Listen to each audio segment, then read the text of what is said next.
오늘 제가 여러분께 무슨 특별하게 여러분들이 모르고 있던 새로운 지식이나 이런 것을 정보를 이렇게 여러분께 드릴 계획은 없습니다. 그리고 인생을 이렇게 살아야 한다라는 어떤 규범적인 규범적인 명령이나 혹은 뭐 요령 또는 세상을 잘 살아가는 방법에 대한 노하우 이런 것들을 전수하려는 것도 아니고요. 어떻게 살 것인가라는 포괄적인 주제를 가지고 그냥 산다는 문제에 대한 제 생각을 여러분들께 말씀드리고요. 여러분들이 이걸 그냥 받아들일 필요는 없죠. 저 사람은 삶에 대해서 저렇게 생각하는구나. 그렇게 보면서 여러분 자신이 자기의 삶에 대해서, 나의 삶에 대해서, 또는 타인에 대해서, 또는 내가 살고 있는 이 세상에 대해서 평소 가지고 있는 생각이 어떠한지, 내 생각이 괜찮은 생각인지, 저 사람이 와서 말하는 거하고 이렇게 비교해 볼 때 이런 걸 한 번 더 생각해 볼 수 있지 않나? 이런 느낌이요. 그래서 함께 우리가 2시간 함께 하게 돼 있죠. 제가 40-50분 정도 말씀드릴 텐데요. 여러분들이 혹시 오시면서 기대하고 온 어떤 이야기나 이런 게 있을지 모르는데 제가 준비한 것 중에 그게 없을 수 있어요. 그러니까 질의응답 시간을 충분히 또 그 정도로 가지도록 그렇게 하겠습니다. 되게 사람들이 한 생애를 살아가면서 만나는 여러 가지 사건들, 느끼게 되는 여러 감정들 중에 가장 삶을 어렵게 만드는 감정이 몇 가지 있는 것 같습니다. 첫 번째는 외로움이고요. 두 번째는 열등감 같아요. 제 생각에. 그러니까 외로움에 빠지게 되면 그 시간을 견디기가 굉장히 어려워집니다. 열등감에 빠지면 매일 날이 밝는 것이 또 겁이 나게 돼요. 우리는 살면서 온갖 좋은 감정, 좋지 않은 감정, 또 밝은 느낌, 어두운 느낌을 다 만나면서 살게 되는데 좋지 않은 부정적인 어두운 감정 중에서 최악으로 꼽는 2가지가 외로움과 열등감이 아닐까 저는 그렇게 생각합니다. 근데 과연 나는 잘 살고 있는가? 누구나 다 외로움도 느끼고 열등감도 느끼면서 살아가요. 또 다른 설레임, 기쁨, 즐거움 이런 것도 느끼면서 살아가고 근데 내가 지금 잘 살고 있나? 또는 앞으로 잘 살아갈 수 있을까? 이런 의문이 들 때 그때 내가 잘 살고 있는지 아닌지를 판단할 수 있는 어떤 방법이 있는 것 같아요. 제 생각에는. 저는 제가 이제 2월 달에 정치를 그만두겠습니다 하고 좀 다르게 살고 싶습니다 이렇게 말씀을 드렸는데 제가 그렇게 결심을 한 데에는 지금 말씀드리려고 하는 방법으로 확인을 해봤어요. 내가 지금 잘 살고 있나? 이렇게 계속 살아도 좋은가? 이런 거예요. 결론이 잘 살고 있지 못하다.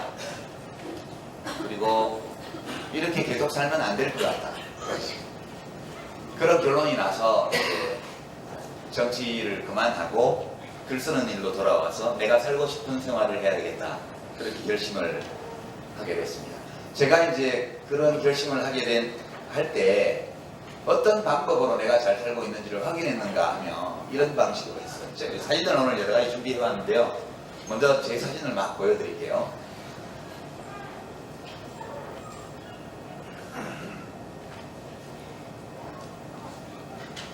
우선 이 사진이요. 이게 제가 26살 때 찍힌 사진입니다. 찍은 건 아니고 찍힌 거죠. 무슨 좋지 않은 일이 있어서 잡혀갔는데 재판을 받으러 법원 마당에 들었을 때 교도소 호송버스에서 내려서 법원 건물 들어가는 주차장 이동로를 걸어갈 때입니다. 그때 얼굴을 한번 보려고 친구들이랑 가족들이 그 주차장 출입문 그 바깥쪽에 이렇게 얼굴을 내밀고 막 제 이름을 부를 때 제가 돌아보면서 인사하는 사진이에요. 이게 되게 얼굴이 밝죠? 밝지 않아요? 행복해 보이지 않아요? 네, 몸은 묶여 있는데 지금 포승줄로 묶여 있고 손에는 수갑을 차고 있는데 제가 이 사진을 보면 저때 제 마음은 참 행복했다, 기뻤다 그런 느낌이 들어요. 얼굴에 그게 써져 있잖아요. 근데 제가 이제 정치를 10년 하는 동안 내 얼굴은 어땠을까? 그런 의문을 가져봤습니다. 그래서 이제 10년 동안 제가 좀 시끄럽게 정치를 했기 때문에 뭐 제가 하는 일마다 좀 많이 시끄러웠어요. 그래서 10년 정치하는 동안 미디어에서 보도한 저의 얼굴을 확인을 요즘 해봤습니다. 요즘 인터넷이 있어서 2003년 4월 달에 제가 국회의원이 되었는데요. 딱 10년 전. 2003년 4월부터 2012년 12월까지를 검색해 봤습니다. 그랬더니 특징적인 사진들이 이런 거거든요. 이거 반대쪽.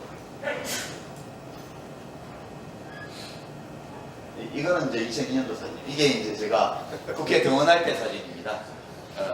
국회의원 선서하던 날 이렇게 라운드 티셔츠에 캐주얼 자켓을 걸치고 밑에 베이지색 면바지를 입고 캐주얼화를 신고 국회에 갔는데 선서를 못하고 쫓겨났습니다. 저기가 이제 야 여기가 탁구장 왔냐 뭐 이런 야유를 하는 분들이시고요. 이제 오경훈 의원이라고 그 당시 저하고 같이 대표 선서를 하게 돼 있었는데 같이 못하고 쫓겨났습니다. 제가 이제 단상에 올라가는 모습이고요. 별로 그렇게 기분 좋은 얼굴로 안 보이죠? 괜히 저걸 했나봐요. 이것은 제가 보건복지위원회 위원으로서 대정부 질의를 할 때 얼굴이고요. 이것은 그 당시 지금은 없어져 버린 열린우리당이라는 노무현 대통령 탄핵 후폭풍 속에서 152석을 얻어서 단독 과반수를 만들었던 그 당시 집권당 당 대표 선거에 출마했던 2005년도에 찍힌 사진입니다. 되게 사납죠? 이건 이제 노무현 대통령 연결식 때 찍힌 사진, 그 화면을 캡처한 겁니다. 그러면 통합진보당 작년에 비례대표 후보 경선 부정 사건이 일어나고 나서 공동대표단 회의를 할 때 할 말도 없고 너무 민망해서 눈치껏 갖고 있는 때의 장면. 되게 이런 사진들이 대부분이더라고요. 물론 그 중에는 활짝 웃거나 이런 게 없는 것은 아니지만 제가 제 얼굴을 미디어에 비친 제 자신의 얼굴을 쭉 찾아보니까 되게 그 얼굴에서 나타나는 어떤 감정이 분노, 답답함, 짜증, 슬픔 이런 거더라고요. 이런 얼굴로 살아가도 되나? 그런 생각이 들었습니다. 여러분들 거울 보시죠? 내가 잘 살고 있는가를 보려면 거울을 보는 것만으로는 부족해요. 거울은 아침에 우리가 보통 세수하러 들어갈 때 욕실에서 거울을 보고 또는 뭐 저녁에 씻을 때 욕실에서 보고 여학생의 경우에는 늘 꼼꼼하게 외모를 관리해야 되기 때문에 수시로 거울을 보면서 뭐 립글로스를 바르거나 뭐 눈화장을 고치거나 파운데이션을 바르거나 수시로 거울을 보기도 하죠. 그런 얼굴 말고요. 그냥 평소의 내 얼굴. 그거는 거울에 안 비치고 스스로 생각해보면 눈앞에 그려볼 수 있어요. 내가 어떤 얼굴로 오늘 하루를 살았나. 또는 어떤 얼굴로 최근 열흘을 살았나. 이런 것들을 여러분들이 눈 속에서 그려볼 수가 있을 거예요. 스스로. 근데 얼굴이라는 거는 되게 중요합니다. 옛날에 성평등 의식이 부족할 때 생긴 속담이에요. 남자는 40이 되면 자기 얼굴에 책임을 져야 된다. 그런 말이 있었어요. 그것은 이제 성평등 의식이 부족할 때 얘기고, 현대식으로 젖자리 고치면 사람은 40이 넘으면 자기 얼굴에 책임을 져야 된다. 이렇게 바꿀 수 있겠죠? 근데 왜 40인지는 모르겠어요. 제가 보기에는 20살만 되어도 자기 얼굴에 책임을 져야 된다, 그렇게 생각합니다. 이 말이 가지는 의미를 한번 생각해 보면, 얼굴은 마음의 표현이거든요. 이제 여러분들이 아마 알고 계신 제일 좋은 기업은, 제일 가고 싶은 기업, 청년들이 삼성그룹 회사던데요. 여론조사를 보니까 삼성그룹의 창업자가 지금 이건희 회장의 부친인 이병철 회장이 창업자입니다. 이병철 회장이 이 삼성그룹을 만들어 나가던 초기에는 기업이 지금처럼 크지 않았어요. 그러니까 제일제당, 제일모직 이런 작은 소비재, 설탕이나 옷감 이런 걸 만드는 소비재를 만드는 기업 몇 개가 도자기였죠, 그 당시에는. 그리고 70년대 중반에 전자산업으로 진출하면서 오늘날의 삼성그룹의 이제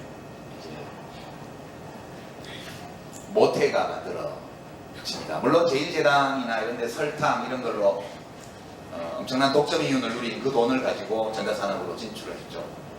그때 아직 삼성그룹이 작은 기업이던 시절, 이병철 회장이 신입사원 면접시험을 볼 때 옆에 누구를 앉혀놓고 면접시험을 봤다는 얘기 유명합니다.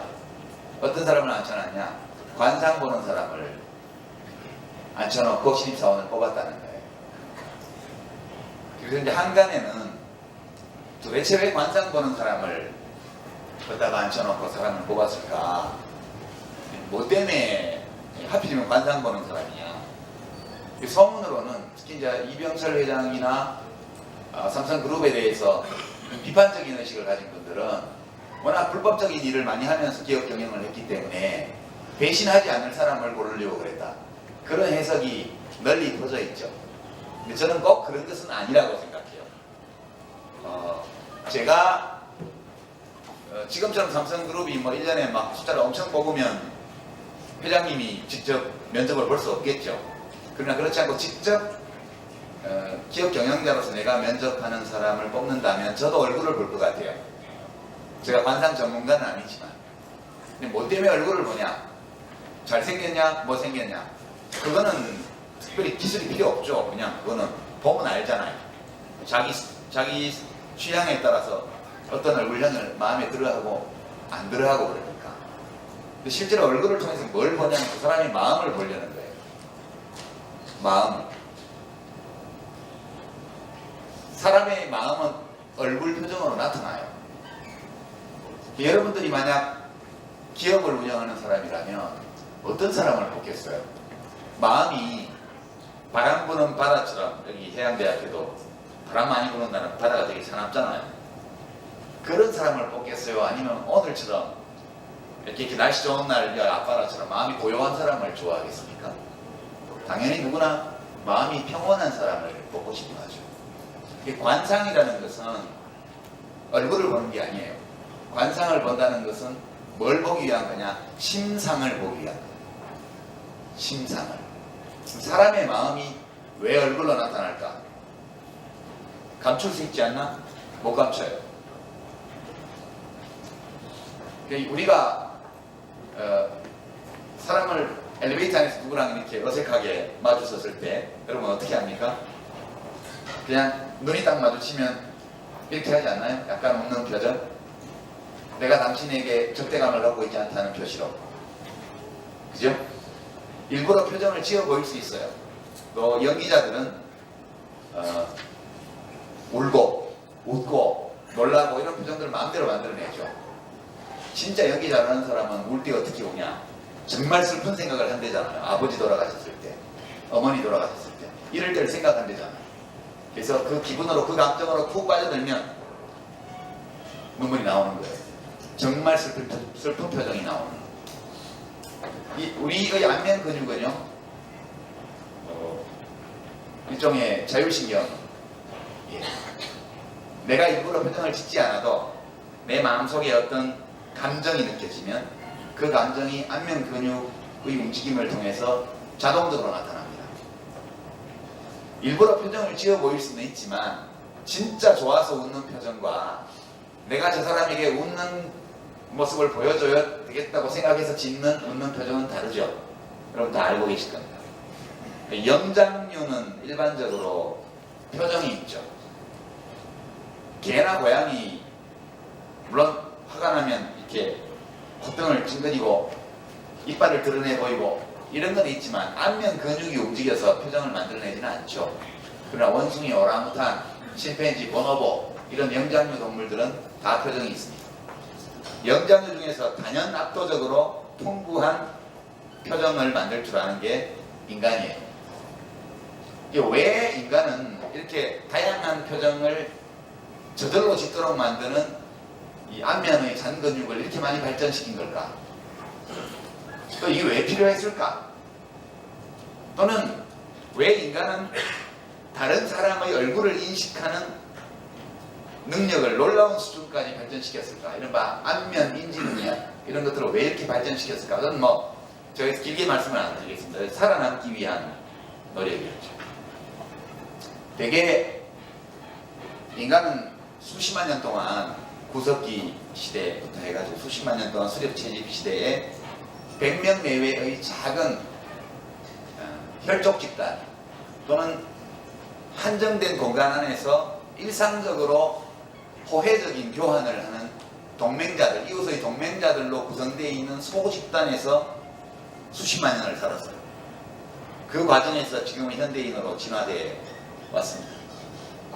그러니까 낯선 사람을 만날 때는 대화를 해보기도 전에 그 사람이 우호적인지 적대적인지 알아야 돼요. 그래서 PR을 구분하지 못하면 살아남기 어려운 경우가 대단히 많았기 때문에 우리 얼굴 표정이라는 것은 기본적으로 그 사람의 마음의 상태를 드러내도록 만들어졌고 내가 마음속에 어떤 사람에서 우호적인 감정을 느끼면 빨리 표현해야 돼요. 그래야지 공격을 안 받죠.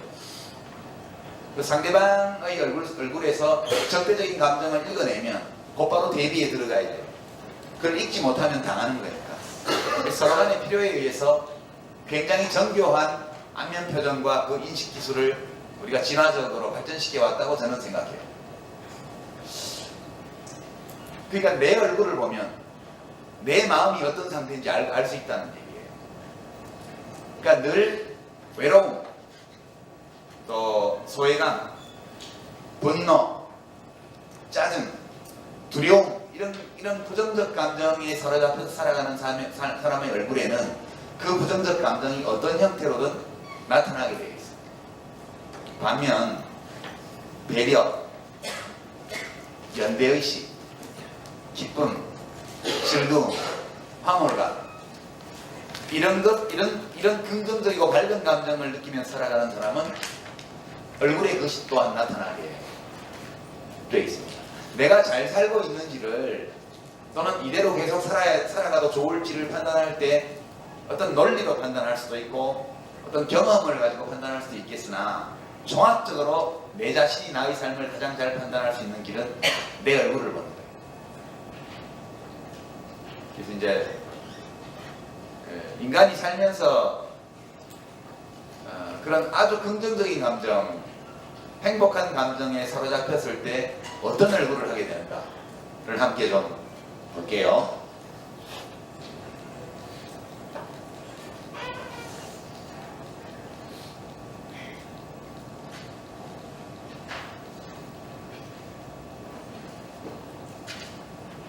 여기가 좀 밝아서 잘 보이실지 모르겠는데 보이실 거예요.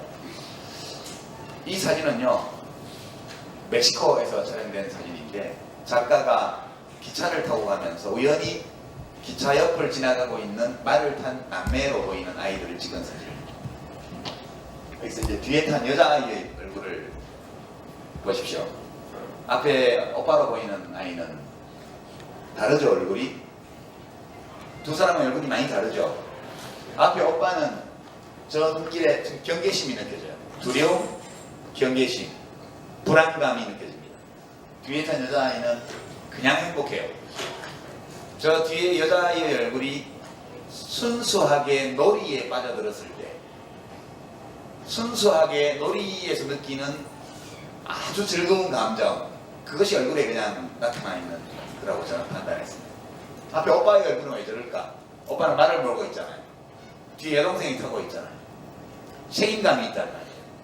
사고가 나면 안 돼요. 옆에 기차가 지나가고 말이 놀랄 수도 있기 때문에. 많은 것을 알고 있어요. 이 오빠는 말을 탄다는 것에 대해서. 그래서 눈 속에 두려움, 불안감 이런 것들이 보입니다.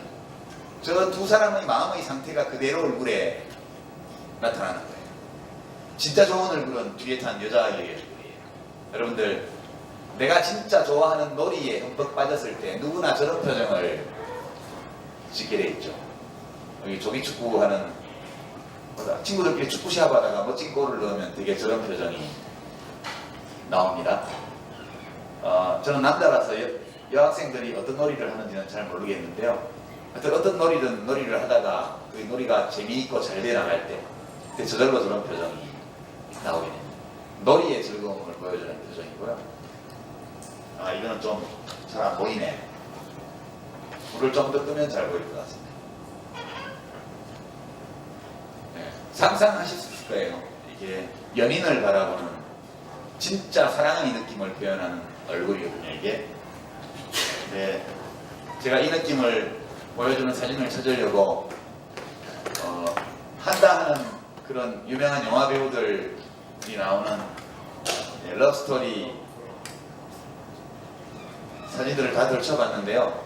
이렇게 생생하게 그 느낌이 나는 사진이 없었습니다. 그래서 사랑의 느낌은 아무리 연기를 해도 진짜 사랑하는 사람들이 서로를 바라볼 때의 표정은 안 나오는가 보다. 이건 보통 사람 남녀의 사진인데 상상만 하십시오. 이 남자분의 친구가 사진작가인데 친구의 웨딩 사진을 찍어주고 나서 좋은 사진 몇 개를 블로그에 올려온 걸 제가 가지고 있는데요. 이 사진은 조금 더 잘 보일 겁니다. 예. 어떤 사진인지 짐작되시나요? 어떤 장면인지? 저 뒷모습이 보이는 군인은, 남자는 베트남 전쟁에서 총을 맞고 포로가 되었다가 6년간 행방불명 상태로 있었던 공군 장교입니다. 미국 행정부가 엄청난 노력을 해서 소재를 확인하고 살아있다는 것을 확인하고 그리고 협상을 거쳐서 귀국했습니다. 군용공항에 마중 나온 가족들의 표정이었죠, 앞에가. 네, 그 사람의 얼굴을 통해서 나타날 수 있는 가장 격렬한 감정 표현이에요. 저게 기쁨, 네, 가족 또는 사랑하는 사람을 찾았을 때의 기쁜 감정, 이런 것을 알려줄 거고요.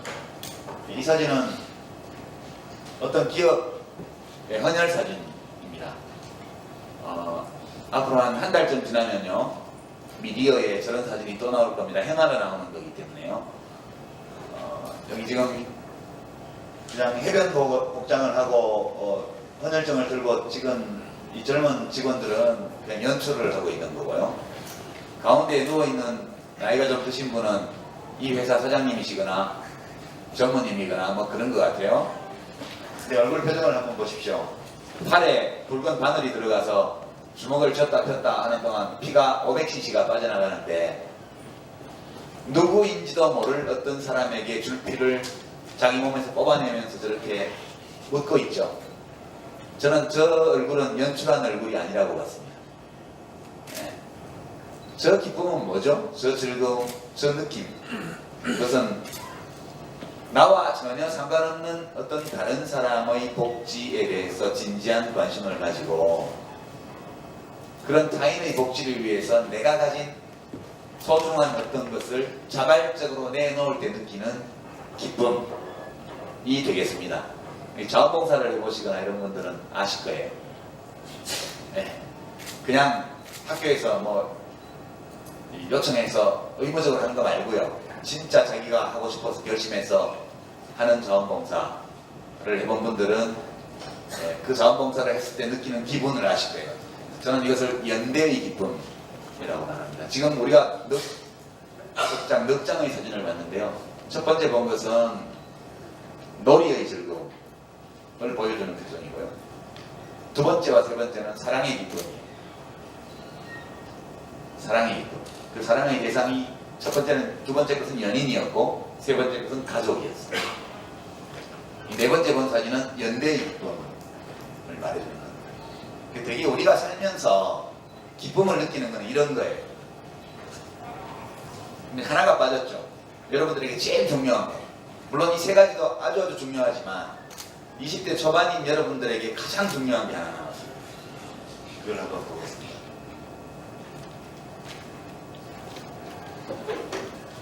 예. 이 사진인데 표정이 안 보이죠?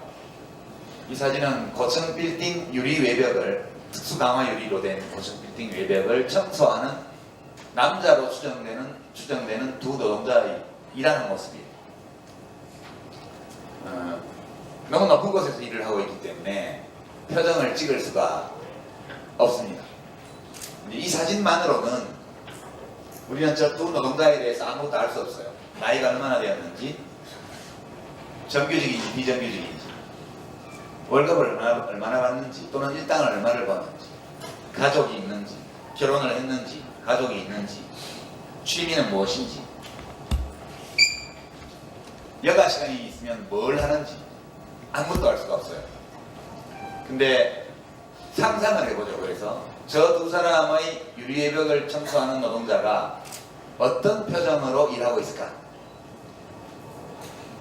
예.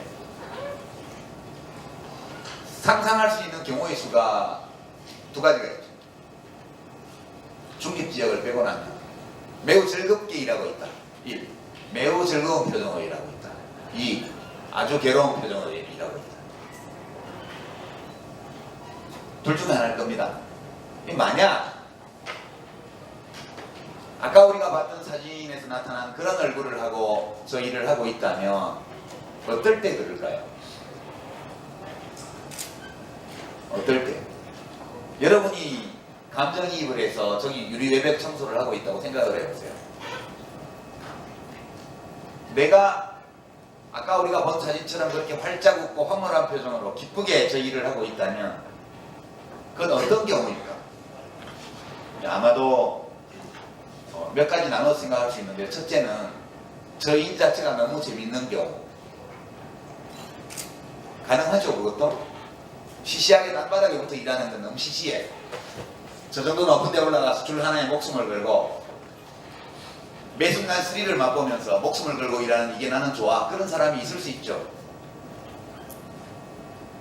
만약 그런 사람이라면 틀림없이 어렸을 때 희망이 암벽 등반가 또는 빈벽 등반가가 꿈이었을지도 몰라요. 근데 저기 알프스에 가서 무슨 아이거 북벽을 탄다든가 히말라야에 가서 무슨 얼어붙은 폭포를 오른다든가, 이런 건 돈이 엄청 들잖아요. 그래서 그걸 하고 싶은데 그 꿈을 이루지 못했어. 그 대신 서울에 있는 엄청난 수십 층짜리 고층 빌딩에 매달려서 유리 외벽을 타고 내리면서 그 기쁨을 맛본다. 상상할 수 있습니다. 특별한 경우에. 그런 경우에 이 일이 매우 즐거울 거예요. 그러면 즐거운 표정을 지을 수 있죠. 두 번째 가능성은 이 일은 그렇게 즐거운 일이 아니에요. 나한테 별로 즐거운 일이 아니에요. 할 만은 하지만. 그런데 일 자체가 굉장히 즐거운 것은 아니지만 저 일은 다른 노동에 비해서 좀 위험한 일이어서 일당이 좀 셉니다. 일당이. 이 일 자체는 힘이 들고 위험하고 그리고 그닥 즐겁지는 않으나 내가 여기서 번 돈으로 뭘 하지? 라고 생각할 때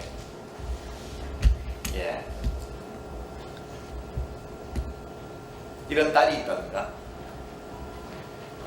이 돈으로 우리 딸한테 이걸 해주면 우리 딸이 이런 표정을 지을 거야 라고 생각한다든가, 또는 이런 연인이 있다든가, 또는 이런 가족, 이렇게 사랑하는 가족이 있다든가, 또는 여가 시간에 여기서 번 돈의 일부를 들어서 뭔가 내가 다른 사람을 위해서 뭔가를 해주는 거에 즐거움을 느끼거나, 이런 이유들 때문에 이 일 자체가 즐겁지는 않지만 그래도 할만한 거야. 그렇게 생각하면 이 일을 웃으면서 할 수 있을 것 같아요.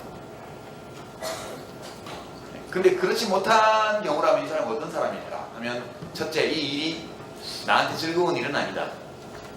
둘째, 사랑하는 사람도 없다. 즐기는 놀이도 별로 모르겠다. 그리고 남을 위해서 이걸 쓰는 기쁨도 나는 모른다. 그냥 다른 일을 하면 좋겠지만 할 수가 없었어. 이거밖에 없어서 그냥 한다. 이렇게 되면 이 일이 매우 괴로울 거라고 생각해요. 제가 의도적으로 사진을 이렇게 보여드렸는데요. 되게 우리 삶은 뭘로 채워지냐 하면 일, 첫 번째가 일. 우리는 깨어있는 시간의 절반 이상을 일에 써요. 여러분들 대학을 졸업하고 사회에 나가시게 되면 사업을 하든 창업을 하든 직장 생활을 하든 간에 눈 떠있는 시간의 4분의 2 정도를 일과 관련돼서 보내게 돼 있어요. 만약 일 그 자체가 나에게 즐거운 일인 경우라면 그것은 그 사람이 눈을 떠있는 시간의 반 이상이 행복하다는 뜻이에요. 만약 그 일이 나에게 매우 괴로운 것이라면 또 눈 떠있는 시간의 절반 이상이 이미 괴로운 거예요. 이 이야기는 이제 20대 초반, 중반에 있는 여러분에게는 평생 동안 즐겁게 할 수 있는 일을 찾는 것이 의미 있고 행복한 삶을 찾아나가는데 기본이 된다, 그런 뜻입니다. 그것만으로 다는 아니죠. 누군가를 사랑하고 사랑을 받아야 돼요. 우리 삶의 두 번째 영역은 사랑이에요. 누군가를 사랑하고 누구에게가 사랑받는 것. 세 번째는 노는 거예요. 노는 것. 뭐 요즘 잘 놀아야 일도 잘한다 이렇게 얘기하는데, 그러면 일 안 하면 놀지 말아야 돼요? 물론 잘 놀면 일도 잘할 수 있겠지만 노는 것 그 자체가 너무너무 좋은 거예요. 그리고 마지막으로 하나가 연대입니다. 연대. 그러니까 자기중심적으로 내 사랑을 찾고 내 일을 하고 그리고 내가 즐기는 놀이를 하고 이런 자기중심적인 활동에서 기쁨과 행복을 누리기도 하지만, 나와는 아무 상관없는 사람으로 하여금 그 사람이 그런 행복을 누리도록 만드는데 도움을 주기 위해서 내 것을 자발적으로 내놓을 때 느끼는 기쁨, 이것은 이타적인 행복이에요. 우리 인간의 삶은 이 네 가지로 채워져야 한다가 아니고 실제로 이 네 가지로 채워집니다. 이거 말고는 없어요, 사실은. 그러니까 일, 놀이, 사랑, 그리고 연대, 이 네 가지가 여러분들의 삶을 구성하게 될 겁니다. 여러분 각자의 삶은 그러면 어디에서 달라지느냐 하면 이 네 가지를 어떻게 대합하느냐, 그럼 이 네 가지를 구체적으로 어떤 내용으로 채우느냐에 따라서 여러분들의 삶의 생각이 전부 다 달라지게 되어 있습니다. 그래서 저는 그렇게 못했는데요. 저는 사실은 여러분 나이 때 내 삶을 어떻게 설계를 하지, 어떻게 꾸려나가지, 이런 생각을 한 번도 못 해봤어요. 그때 고민했던 것은, 그런 생각을 안 해본 것은 아닌데 그런 생각을 이어갈 수가 없었어요. 그러니까 제가 여러분 나이 때는 그때가 지금 청와대에 계신 박 대통령의 아버지 박 대통령이 대통령이시던 시절인데요. 그 아버지 박 대통령은 제가 말을 막 배울 때 대통령이 계셨어요. 제가 두 돌이 되기 전에 권력을 잡으셨는데, 제가 대학교 2학년일 때까지 계속 대통령이셨거든요. 18대 동안. 그리고 그 김재규 경호실장이 총으로 쏴서 죽지 않았다면 그 뒤로도 10년 이상은 더 대통령을 하셨을 거예요. 근데 그때 제가 대학을 들어가서 보니까 그냥 이렇게 내 삶만 설계하면서 살기에는 조금 좋지 않은 상황이었어요. 근데 길 가는데 어떤 덩치 큰 남자가 힘없는 사람, 여자 애들을 패고 있는 걸 봤다, 우리가. 근데 그 남자 덩치가 최홍만 선수만 해요. 여러분 어떻게 하실래요? 같이 말리려고 대들었다가 한 대 맞으면 어디 부러질 것 같아. 제일 좋은 방법은 112에 전화하는 거죠, 빨리. 경찰서에 여기 사람 패고 있으니까 빨리 와서 이거 저 사람 잡아가라고 알려주고. 근데 전화를 했는데 그 사람이 받아요. 그 경찰이야. 패는 게.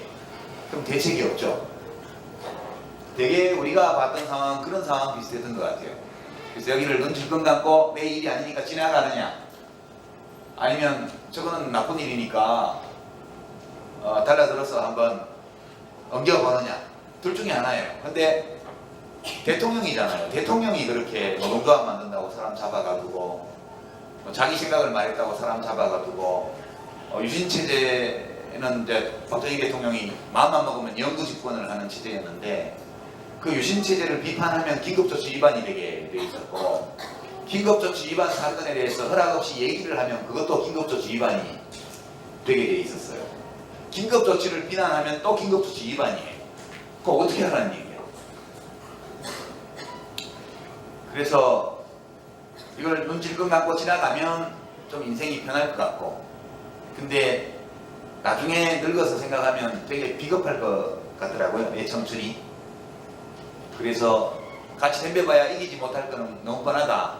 맨주먹으로 무슨 학교 안에서 유행물 뿌린다고 그게 바뀌겠어요? 근데 그냥 지나가면 너무 비겁할 것 같아서, 야, 이거는 소리라도 한번 지르고 가야 된다. 한 대 얻어터져가 갈비뼈 부러지더라도. 그래서 그때는 한번 소리 지르면 징역 3년이 기본이었거든요. 학교 안에서 독재, 타도, 민주젠치 이런 거 한번 하면 딱 1분간 외치고 잡혀가면 징역 3년이던 때였어요. 판사들은 징역 3년을 정찰죄로 때리고, 법정에 그 당시 중앙정보부 직원들이 나와서 판사의 발언을 일일이 녹음하고 기록할 때예요. 데모를 해도 언론에 보도 한 줄도 안 나올 때고요. 그러니까 어찌 보면 이런 생각을 할 수가 없었어요. 그냥 비겁한 청춘을 보내기 싫어서 그냥 어디 부러질 각오를 하고 대드는 거 말고는 별로 선택의 여지가 없는, 비겁해지든가 어디 부러지든가 둘 중에 하나였으니까 별로 이런 고민을 하지 않았고, 또 우리에게 이런 얘기를 해주는 어른도 별로 없었어요. 인생을 어떻게 살아라 이런 거. 그래서 저는 그렇게 보냈는데 20대를. 그리고 그러다 보니까 정치도 하게 되고 닥치는 대로 살게 되었는데, 뭐 지금도 사회에 문제가 많이 있긴 하지만 적어도 경찰이 길거리에서 사람을 패는 시대는 아니잖아요. 저는 여러분들이 사회에 관심을 가질 필요가 있고, 남들에 대해서 진지한 관심을 가질 필요가 있지만, 이제는 여유를 가지고 자기 삶을 잘 설계하고 그것을 자기가 옳다고 믿는 방식으로 살아가기 위한 준비를 갖추는 게 매우 중요하고도 가능한 시대라고 저는 생각을 합니다. 그래서 이제 맺을 때가 되는데요. 제 강연을 질의응답으로 넘어가기 전에 이제 마지막으로 제가 말씀드리고 싶은 것은 얼굴이에요. 얼굴. 다시 한번 여러분 자신이 하루 종일 어떤 얼굴을 하고 사는가를 스스로 생각해 보세요. 만약 이런 얼굴을 하루에 한두 번씩은 내가 그래도 지으면서 산다 이러면 좋은 삶을 살고 있는 거예요. 물론 힘든 순간도 있고 괴로움을 느끼기도 하고 부정적인 감정에 휩싸일 때도 있지만, 적어도 하루에 한두 번이라도 내 자신이 이런 표정을 지으면서 살고 있다면 괜찮은 삶을 사는 것이고 그대로 쭉 살아도 좋다. 저는 그렇게 생각합니다. 그러나 돌아볼 때 지난 일주일간 한 번이라도 저런 표정을 내가 지었는지 잘 모르겠다, 기억이 안 난다 이러면 약간 위험한 상태라고 봐야 돼요. 그대의 삶은 위기에 처해 있을 수도 있습니다. 지난 한 달을 돌아볼 때 한 번도 저런 적이 없었던 것 같아. 그러면 계속 그렇게 살면 안 되는 상황이죠. 뭔가를 바꿔야 돼요. 그래서 여러분들의 얼굴을 이제는 20살이 넘어서 내 삶에 대한 중요한 의사결정을 내 자신이 해야 되는 시기에 왔기 때문에 자기 얼굴에서 나타나는 감정, 자기 얼굴 표정이 타인에게 전달하는 감정에 대해서 여러분 자신이 책임을 져야 될 나이가 되었다. 그렇게 생각합니다. 그런 얼굴을 하고 살기 위해서는 제일 중요한 것이 내가 나에게 즐거운 일을 찾는 거예요. 나에게 즐거운 일. 부모님의 기대, 사회의 시선, 사람들의 통념 이런 것은 고려 대상이지만 그닥 중요한 것은 아니다. 저는 그렇게 말씀드립니다.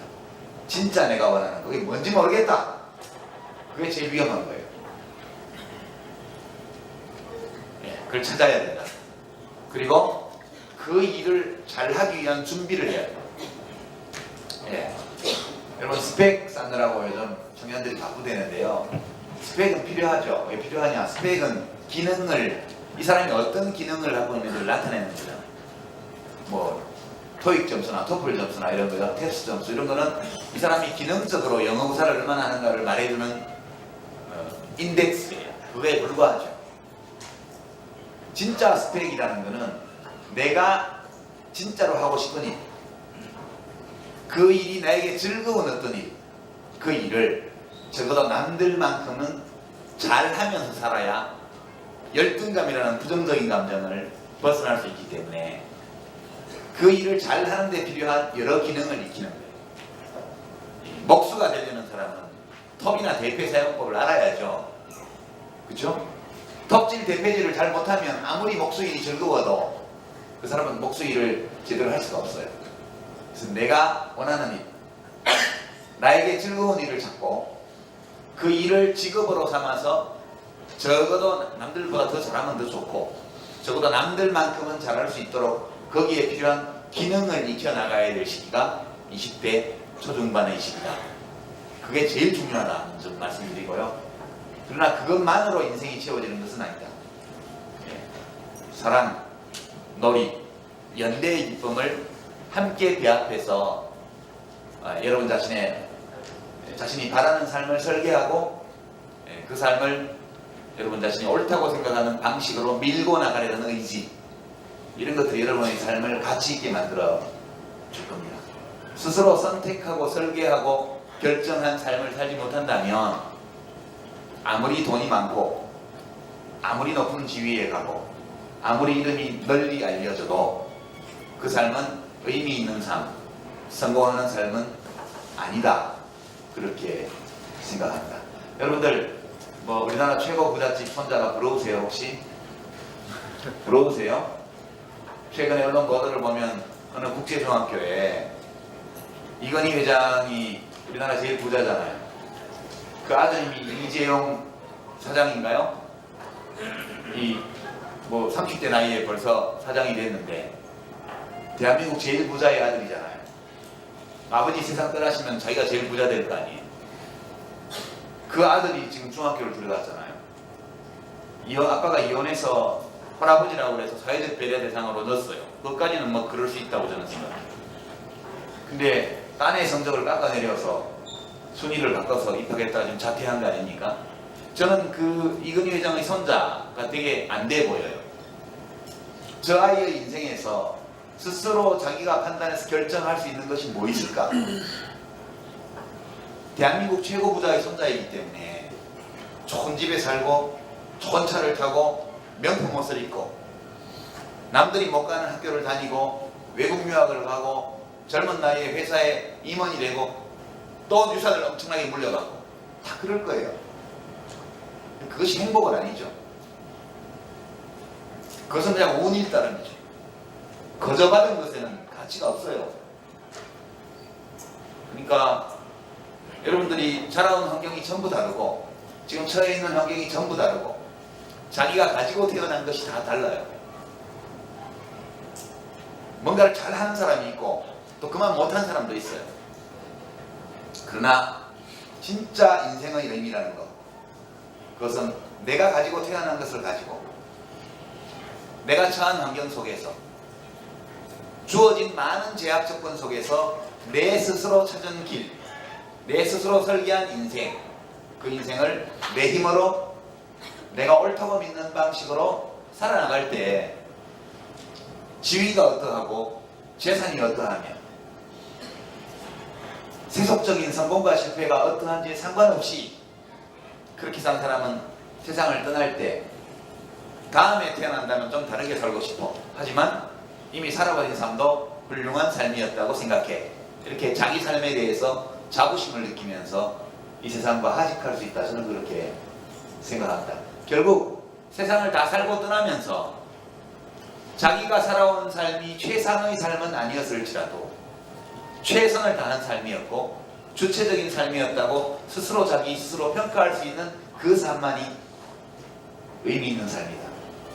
우리 인생에서 가치 있는 것은 그것밖에 없다. 저는 그렇게 생각하면서 여러분들 지금 여러분 나이에 꼭 해야 할 일, 나에게 즐거운 일을 찾고 그 일을 잘하기 위한 준비를 갖추는 일에 매진하시기를 바랍니다.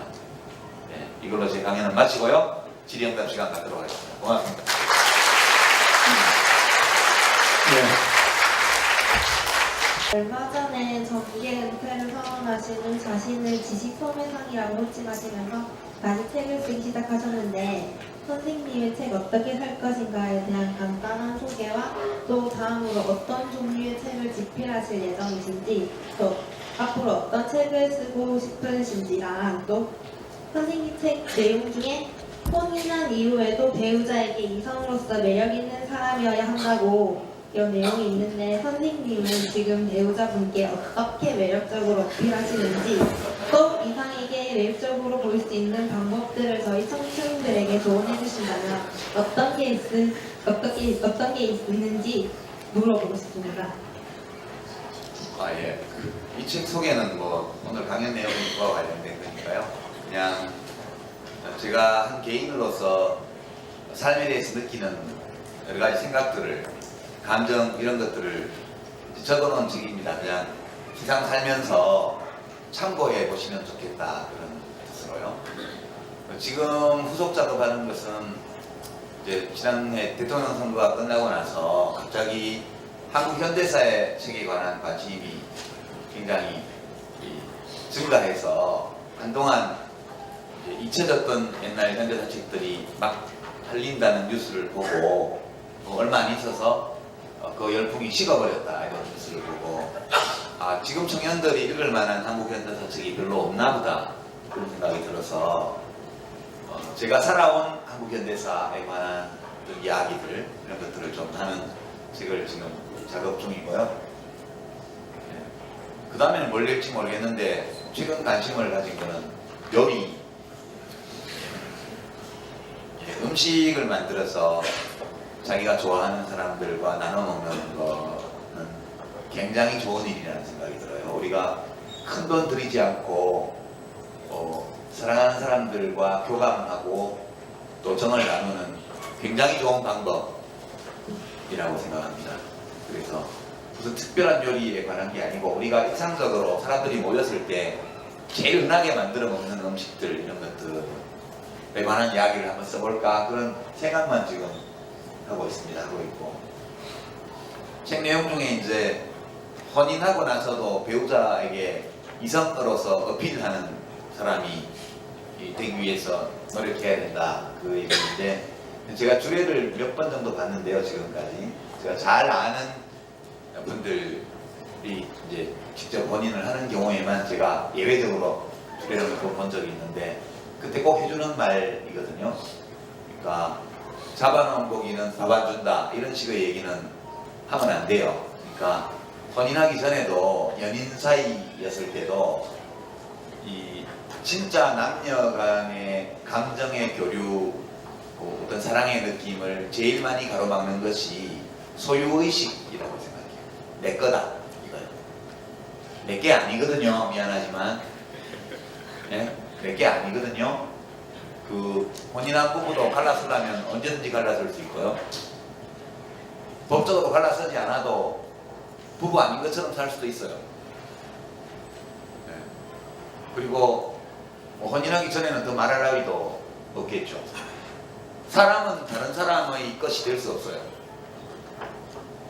그 점이 제일 중요하다고 저는 생각합니다. 그래서 이 여자가 언제든 나를 떠날 수 있다. 이 남자가 언제든 나를 떠날 수 있다. 이 생각을 해야만 끊임없이 보이는 보이지 않는 잠재적 경쟁자에 대한 라이벌 심리를 가지고 후회를 계속할 수 있죠. 표현되지 않는 사랑이라는 것은 존재하지 않는 거나 마찬가지라고 저는 생각합니다. 어떤 식으로 이걸 표현하냐? 좀 약간 좀 사생활이라 그렇긴 한데요. 그래도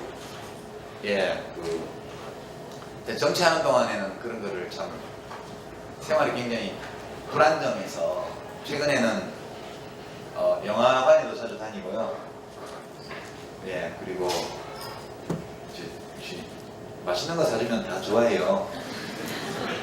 예, 그런 아주 작은 이벤트들 같은 거죠. 하는 거 하고 특히 이제 아이들 저는 중학교 1학년짜리 아들이 아직 있기 때문에 이제 가족들끼리 보내는 시간이 혼인한 사람들에게는 매우 중요한 것 같습니다. 뭐 큰 게 아니고요. 아주 작은 것들이 중요한 것 같고 혼인하기 전인 연인들 사이에서도 저도 뭐 연애 박사는 아니지만 제일 중요한 것은 존중 같아요. 존중이고 두 번째는 이 사람이 나를 항상 생각하고 있다는 거. 그걸 확인하는 게 매우 중요한 것 같아요. 그래서 큰 이벤트보다는 어떤 사랑의 느낌이 왔을 때 그것을 다양한 방식으로 그때그때 잘 표현하는 거예요. 내가 자기를 얼마나 사랑하는지 모른단 말이야? 이런 멍청한 말을 하면 안 돼요. 그거는 표현을 안 하면 모르는 거예요. 그래서 저는 표현이 매우 중요하다. 어떤 형식으로. 그런 정도 생각을 가지고 살고 있습니다. 안녕하십니까. 저는 해사업학고 문정입니다. 먼저 좋은 말씀 감사드립니다. 강의 시작하시면서 하신 가장 와닿는 단어 중에 외로움이랑 열등감이라는 단어가 가장 많이 와닿았습니다. 그 중에서도 열등감이라는 감정은 상대방이랑 자신을 비교하지 않는다면 벗어날 수 있는 감정이라고 생각합니다. 그런데 외로움이라는 감정은 자신이 즐거운 일을 찾는 과정에서도 준비하는 과정에서도 불가피한 감정이라고 생각합니다. 요즘들 머릿속에 화두로 잡고 있는 게 머리가 시키는 삶인가 아니면 가슴이 시키는 삶인가입니다. 그러면서 요즘 생각이 드는 거는 결국 자신의 꿈이란 머리가 시켜서 가슴이 두근거리는 게 아닌가라는 것이었습니다. 그런데 가슴의 외로움이 채워지려면 사람을 만나고 소통하는 데서 채워지는 게 아닌가라는 생각에 스스로도 어떤 삶이 제게 진정 원하는 삶인지 답을 내리기가 어렵습니다. 머리로 생각하면 지금 목표를 이루기 위해서 혼자 앉아서 뜻한 바를 외쳐야 되는데 때로는 외로움이라는 감옥에 갇혀서 앞을 나아가기 어려울 때가 많습니다. 이럴 때는 외로움을 견디면서 머리가 시키는 삶을 따르는 것이 맞는가요? 아니면 가슴이 채워지는 외로움이 채워지는 소통하는 삶이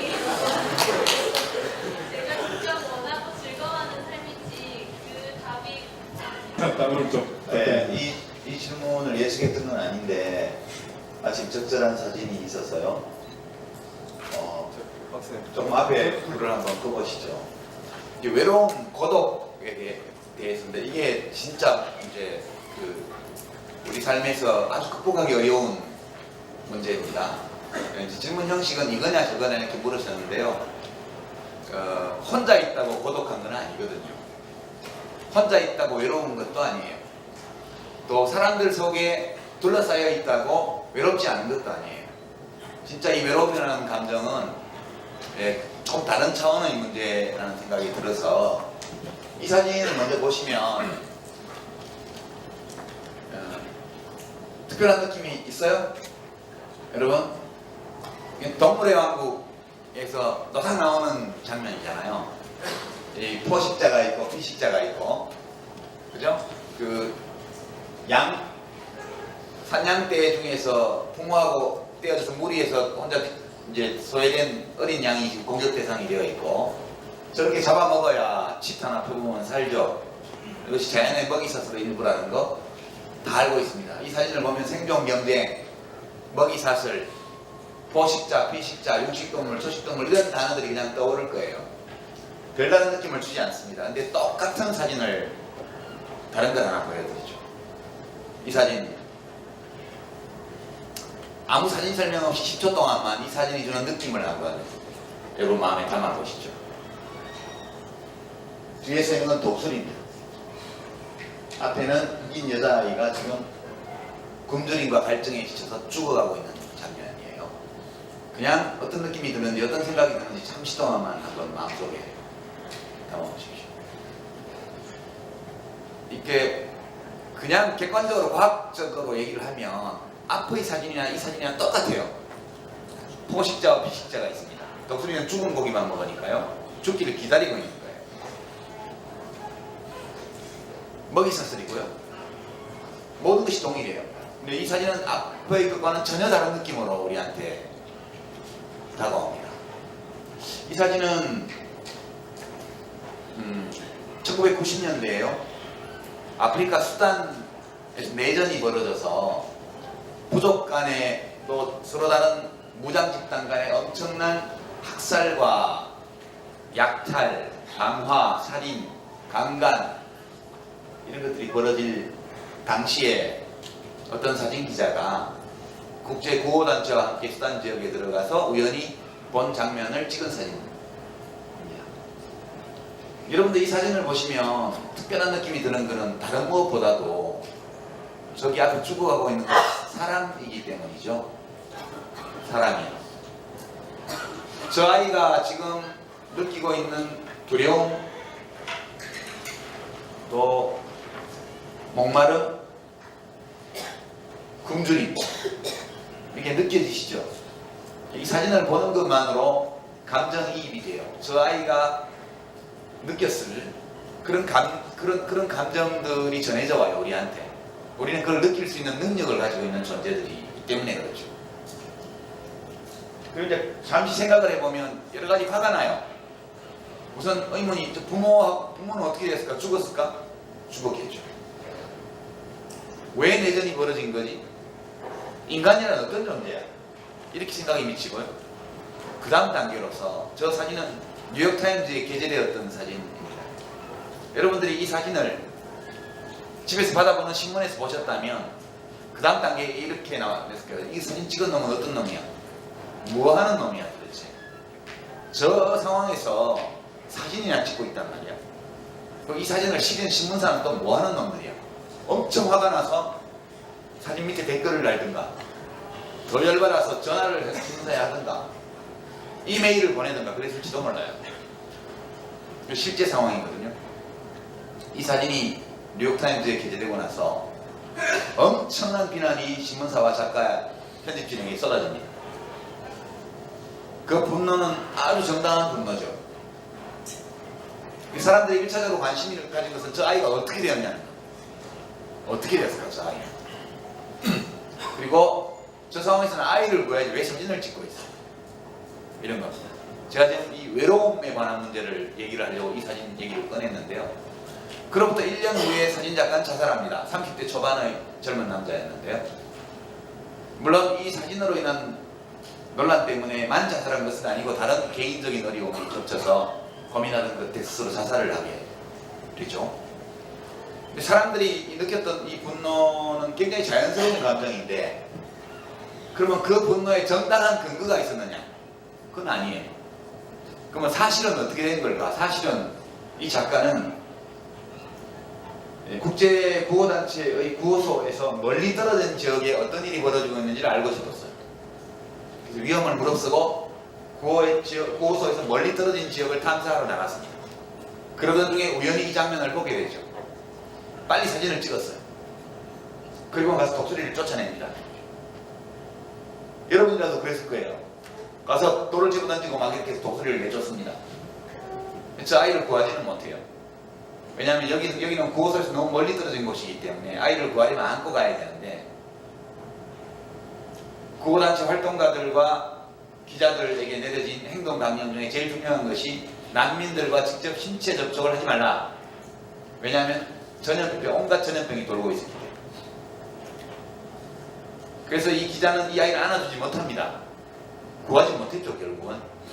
그리고 이제 돌아와서 지인들에게, 친구들한테 많이 울면서 얘기합니다. 이 아이를 안아주지 못한 것을 후회하면서 굉장히 많이 울었다고 그래요. 이것이 이제 팩트입니다. 근데 뉴욕타임즈는 왜 싫었을까? 뉴욕타임즈는 수단에서 벌어지고 있는 참상을 알리고 싶었죠. 그래서 언론의 기능이라고 봤기 때문에. 그래서 국제사회의 관심을 촉구하고 구호 활동에 더 많은 재정 지원이 이루어지기를 원했기 때문에 그 사진을 실었어요. 근데 이제 결국 작가의 비극적 죽음으로 끝난 이 소란에서 누가 잘못한 사람이 있었느냐? 잘못한 사람은 아무도 없죠. 작가는 작가로서 이 프로답게 했고요. 뉴욕타임즈는 언론사의 그런 철학에 따라서 사진을 게재했고요. 퓰리처상 위원회는 그 정신을 높이 사서 퓰리처상을 줬고요. 독자들은 엄청난 분노에, 정당한 분노에 사로잡혀서 항의 전화를 했습니다. 누구도 어떤 나쁜 의도를 갖고 있었거나 느끼지 말았어야 될 부당한 감정을 느끼고 한 것은 아니에요. 모든 사람이 우리 인간으로서 정상적인 행동을 한 겁니다. 그런데 소통은 실패했죠. 소통은 완벽하게 실패했습니다.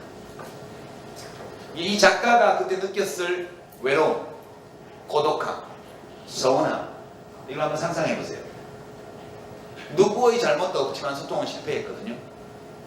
제가 이 말씀을 드리는 이유는 대개 우리가 외로움을 느낄 때 언제냐 하면 타인과 교감, 소통이 안 될 때 외로움을 느껴요. 그렇죠? 왠지 내가 없으면 친구들끼리 모여서 나를 뒷담화가는 것 같은 느낌이 들 때, 또 사람들은 다 자기들끼리 잘 지내는데 나만 잘 섞이지 못하는 듯한 그런 느낌을 가질 때, 또는 내 의도는 그게 아니었는데 사람들이 나를 자꾸 오해할 때, 한번 오해가 생겨서 풀어보려고 노력하면 노력할수록 더 꼬일 때, 그럴 때가 있죠. 여러분들은 아직 학생이지만 사회에 나가게 되면 직장에서 우리 과장님은 나는 좋은 뜻으로 했는데 맨날 꼬투리만 잡아서 야단을 쳐부터 시작해서, 왜 사람들은 나를 있는 그대로 보고 나의 동기를 있는 그대로 봐주고 나를 이해해주지 않고 자꾸 나쁜 쪽으로 해석을 할까? 오해할까? 이런 상황에 거의 다 예외 없이 직면하게 됩니다. 그때 외로움이 가중되죠. 혼자 있다는 것은 아무것도 아니에요. 혼자 있는 시간이 필요합니다. 외로움이라는 것은 그 자체가 나쁜 감정은 아니에요. 그러나 그 외로움이 주는 나쁜 어떤 측면을 상쇄하는 다른 즐거움, 이런 것들이 없을 때, 균형이 무너지면 이 외로움, 고독이라는 것은 마음의 병으로 연결되는 무서운 감정이 되는 겁니다. 되게 외로움을 느낄 때는 그 외로움의 이면에 타인에 대한 서운함, 타인과의 단절감을 느껴요. 그리고 나를 있는 그대로 봐주고 이해하려고 해주지 않는 세상에 대한 원망으로 비치고요. 자기 자신이 쓸데없는 존재처럼 느껴지게 돼요. 그래서 이 외로움이 깊어지면 우울증으로 연결되고요.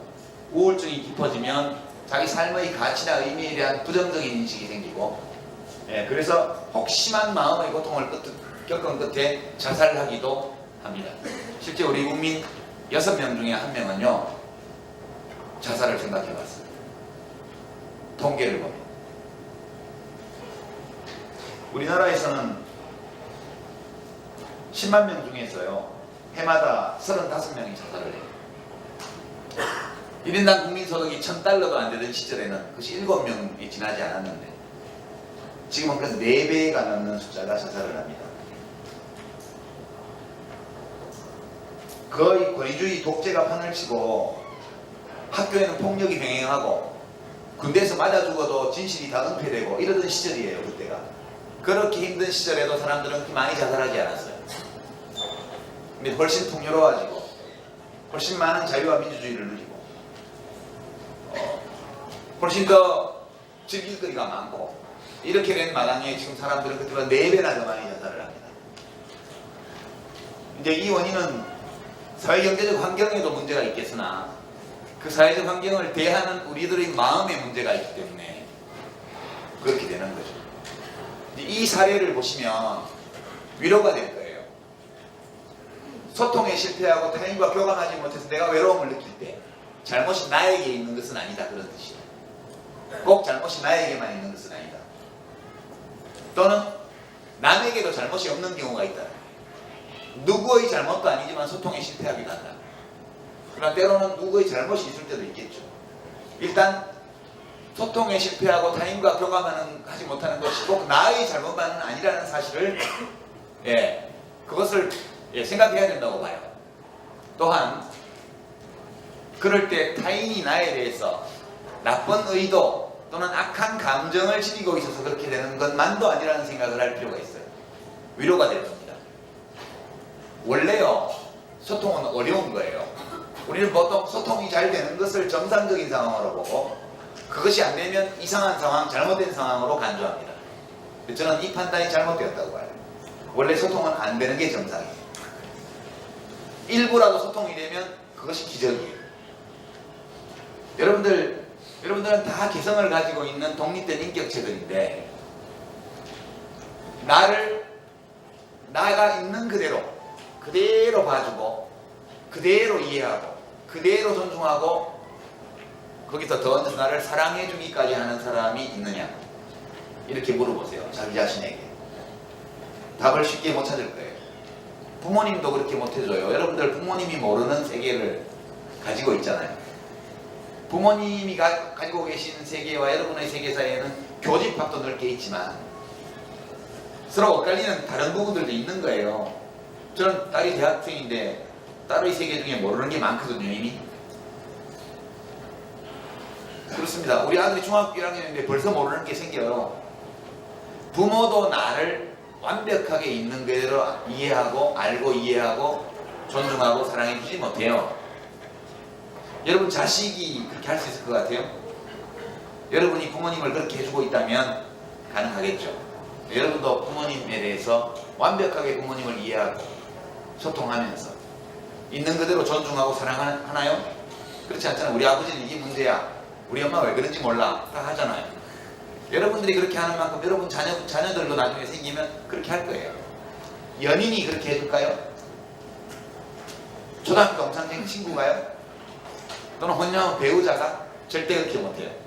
나를 있는 그대로 완벽하게 알고 이해하고 존중하고 사랑해주는 사람이 한 명도 없는 게 정상이에요. 근데 누군가가 그걸 해주잖아요.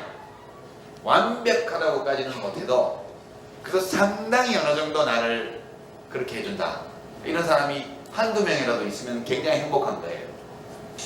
이게 어떤 자유와 관련된 문제인데요. 제가 한 3월 달쯤에 페이스북에 어떤 시를 하나 올렸었습니다. 그게 그 50년대에 활동했었던 김수용이라는 시인이 썼던 김일성 만세라는 시였습니다. 그 시가 혹시나 오해하실까봐 다른 분들한테 말씀드리려면 그 진짜 김일성의 어떤 만세를 김일성이 뭐 추앙하고 이런 게 아니라 김일성 만세도 외칠 수 있어야만이 진정한 민주주의다라는 의미의 시였습니다. 근데 그 시를 올리자마자 거의 하루 안에 엄청나게 그냥 댓글은 안 달리는데 저한테 전화가 오더라고요. 이거 큰일 났다고, 뭐 기무사에서 연락 온다고 관련된 분들이 그렇게 막 연락이 와서 겁이 나가지고 급하게 또 내렸던 적이 있었습니다. 그게 상처가 남았었는데요. 그게 그 이후에 최근에 그 광주 민주화 운동에 대해서 일베부터 시작해서 얼마 전 지난주에 백분토론 변희재 대표가 광주 사태라고 했던 내용들까지. 그런 부분을 지금 그때의 경험을 생각을 해보면 제가 김일성 만세라는 말조차도 할 수 있어야 된다고 생각했던 것처럼 광주 사태나 광주 폭동이나 광주 민주화 운동도 만약에 그게 정치적인 색깔이나 어떤 불순한 의도가 없이 순수하게 어떤 역사적인 고찰이라면 검토가 다시 한번 될 수도 있다고 생각을 합니다. 근데 그게 사실 아직까지 약간 몇 가지 걸리는 부분이 있어서 그런데 그 부분에 대해서 조금 말씀을 좀 해주시면 감사하겠습니다. 예, 표현의 자유에 관한 질문으로 제가 알아들었습니다. 김세영 시인이 그 시를 쓰신 것도 그 김일성이 훌륭하다고 해서 만세를 부른 게 아니고 김일성이 훌륭하다는 생각을 하는 사람이 그 생각을 표현할 수 있도록 허용할 때 우리가 진짜 북한과는 다른 좋은 세상이 된다 그런 취지로 쓰신 거로 저는 이해를 합니다.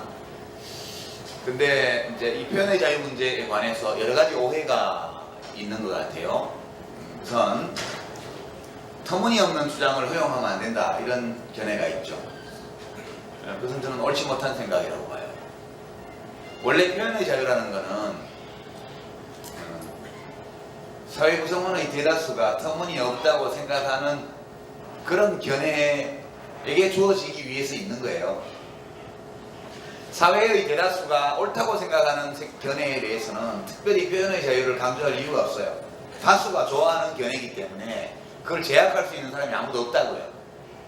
원래부터 자유라는 관념은 국가 권력과 개인의 관계에서 국가가 개인에게 가하는 억압과 이 제약 이런 것들을 풀어헤치기 위해서 만들어진 개념이에요. 자유라는 것은 다수에 대한 소수의 자유를 말하는 거예요. 언제나 집단에 대한 개인의 자유를 말하는 거예요.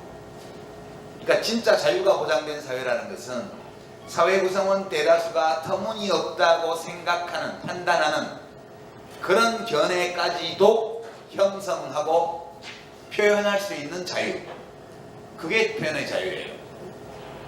그러니까 그 김수영 시인이 이 점을 정확하게 이해를 하셨던 분인데요. 지금 여기 해양대학교 교문 앞에서 누가 김정은 장군님 만세 외친다고 생각해봐요. 그 사람들이 여러분 뭐라 그러겠어요? 되게 아마 지나가면서 별 미친놈 다 있네 이러고 지나갈 거 아니에요. 저는 그건 놔둬도 된다고 봐요. 그 사람 생각을 말하는 건데 우리 사회 국민 대부분이 터무니없다고 판단하는 견해예요. 네. 그런 터무니없다고 생각하는 견해까지 자유가 주어질 때 만인에게 자유가 보장되는 거예요. 그렇게 저는 생각하고요. 아울러서 일배, 근데 변희재 씨가 나는 광주 사태라고 말하는 게 옳다고 본다. 오케이.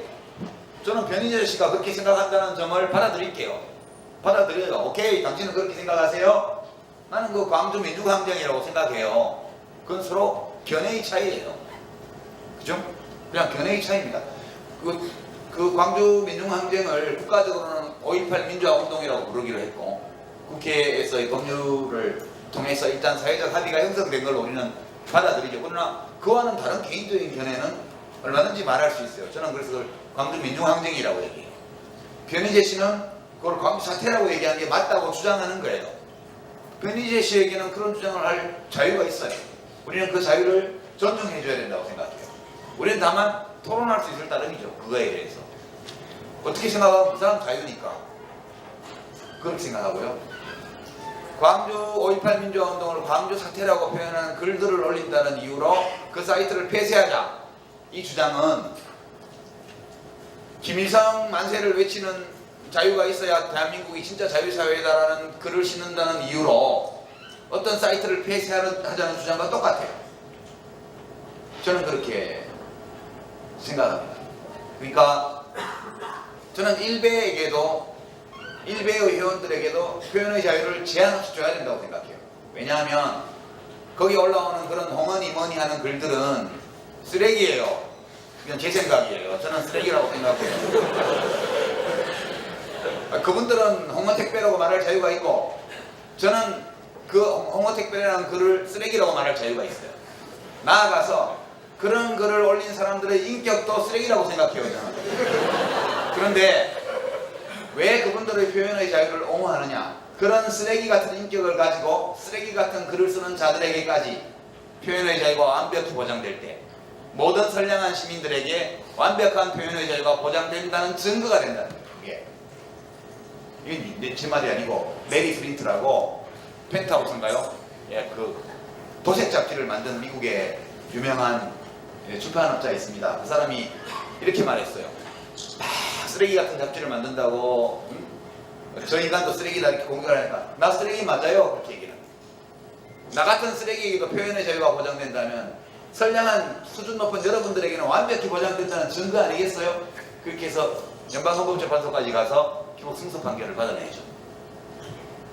도색 잡지까지도 헌법이 규정한 표현의 자유 영역에 들어가는 걸로 연방 대법원인가요? 거기서 인정을 한 겁니다. 그래서 그러니까 합법화 되는 과정을 거쳤죠. 물론 도색 잡지의 부작용이 있죠. 그러나 만약 우리가 난잡한 잡지를 금지해야 된다고 한다면 난잡한 잡지의 경계선이 어디냐는 문제가 생겨요. 우스개로 말해볼까요? 우리가 너무나 불건전한 주장을 하는 사이트는 폐쇄해야 된다 이렇게 주장할 수가 있죠. 좌든 우든. 이게 언어의 함정인데 우리는 언어로 사고하기 때문에 언어의 함정에 빠져요. 논리학적으로. 요즘 개콘에 벗겨진 남자가 가끔 등장하죠. 머리 없는 남자. 개그 콘서트 안 보세요?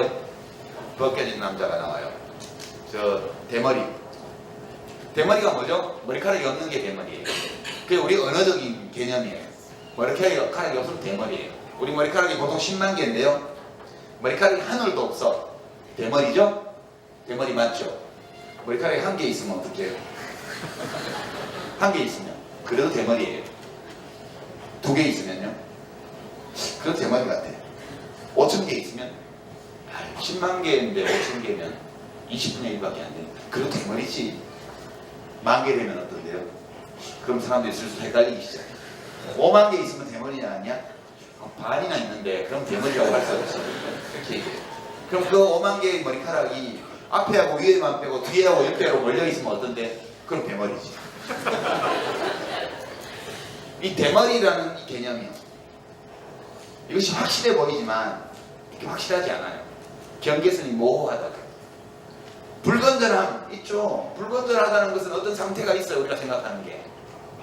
반사회적인 거 있어요. 그렇지만 그 모든 불건전해 보이는 주장들 중에서 금지 입을 막아버려야 될 것과 그렇지 않은 것의 경계선이 매우 모호한 거예요. 그래서 열어놔야 되는 거예요. 그러나 그 사이트에서 그 사람들의 표현의 그 사람들이 그런 방식으로 표현의 자유를 행사함으로써 누군가의 보호받아야 마땅할 자유와 권리가 부당하게 침해되었다면 그것은 처벌을 해야죠. 형사적인 처벌도 해야 되고요. 그 행위를 한 사람을 민사적으로 손해배상을 받을 수도 있고요. 그러니까 제 답은 일베 사이트는 놔둡시다. 그러나 그 사이트에서 그냥 의견을 말한 것이 아니라 누군가의 헌법과 법률에 의해서 보호받아 마땅한 특정한 법익을 부당한 방식으로 침해했을 때 그 피해를 본 사람들이 고발을 하고 또는 수사기관이 인지수사를 하고 또는 민사소송을 걸어서 철저하게 법으로 응징해야 된다. 이것은 좌든 우든 어떤 주장이든 마찬가지예요. 이렇게 하는 것이 우리가 살고 있는 자유사회, 민주주의 국가의 기본 원리라는 것. 그 점은 분명히 말씀드립니다. 다시 한번 말씀드리지만 일베는 원래 디시인사이드에 삭제된 걸 모아놓은 게시판이 따로 떨어져 나와서 부활하는 게시판이잖아요. 사이트잖아요. 원래부터 출발이 그랬다고요. 쓰레기통이에요. 원래부터가. 그리고요, 비유적으로 말하면 그 자체가 해로워 보이지만 해롭지 않을 수도 있어요. 그러니까 여러분들 대장균이 음식에 나오면 난리가 나죠. 보건복지부에서 막 식약청에서 나와서 막 압수수색하고 막 검찰에서 수사 들어가고 난리잖아요. 대장균은 해로운 균이에요? 아니잖아요. 우리 대장 속에는 대장균이 다 있잖아요. 대장균은 대장 속에 있을 때 해롭지 않다고요. 그놈이 요도에 들어가면 방광염이 일어나잖아요. 해로운 거지. 그러니까 이 대장균이라는 것은 수억 년 동안의 진화 과정 속에서 우리 인간과 조화를 이루어서 살 수 있는 방법을 터득한 세균이에요. 우리도 그 균과 함께 살아갈 수 있는 방법을 이미 터득했다고. 걔가, 그 대장균이라는 애가 대장에만 있으면 아무 일이 없는 거예요. 일베가 일베로서 있으면 괜찮아요. 근데 그게 특정 정당으로 옮겨가거나 국가기관으로 번져가거나 이런 문제가 심각해지죠. 뿐만 아니라 자기 주장을 하는 건 괜찮은데 이 주장을 욕하는 놈은 다 내가 없애버릴 거야 라고 말하면서 가스통을 어깨에 메고 라이터를 켰다 껐다 하고 돌아다니기 시작한다. 그건 놔두면 안 되죠. 그러니까 자기의 견해를 타인에게 폭력적으로 강제하지만 않는다면 남의 비웃음을 사기 위해서 스스로 헛소리를 하는 것을 왜 말려야 돼요? 저는 그렇게 생각합니다. 답이 됐기를 바랍니다. 예. 네, 전 보건복지부 장관으로서 선생님께 꼭 드리고 싶은 질문이 있습니다. 스웨덴 같은 경우 정권이 바뀌어도 일반적인 복지 정책이나 기조는 크게 바뀌지 않기 때문에 국민들이 세금을 내거나 정당을 선택할 때에도 안정성이 있어서 세금도 덜 달리는 효과가 있는데 우리나라 같은 경우에는 정권이 바뀔 때마다 매번 복지 정책이 바뀌기 때문에 지속 가능한 복지 정책 부분에서 많이 부족해 보이는데 이에 대해서 어떻게 생각하시는지 물어보고 싶습니다. 이 생각에 동의를 안 해요. 우리나라의 복지 정책이 정권이 바뀔 때마다 오르락내리락 한다? 그건 무슨 사실과 맞지 않는 진단이라는 생각이 듭니다. 정권의 성격에 따라서 약간의 차이는 있지만 그리고 아직도 전체적으로 절대적으로 부족한 수준이긴 하지만 전체 국가 재정에서 복지 지출이 차지하는 비중은 지난 한 20, 30년, 20년 동안 특히 민주화 이후에 1987년 이후에 한 25년 동안 지속적으로 증가해 왔다는 것이 이제 확인할 수 있는 객관적인 사실이고요. 이건 추세입니다. 추세. 왜냐하면 국가는 결국 많은 시민들의 욕구에 귀를 기울일 수밖에 없고, 많은 시민들이 어떤 것을 원하면 국가를 운영하는 사람 자신이 그걸 좋아하든 안 하든 일정 부분은 그걸로 움직여 갈 수밖에 없거든요.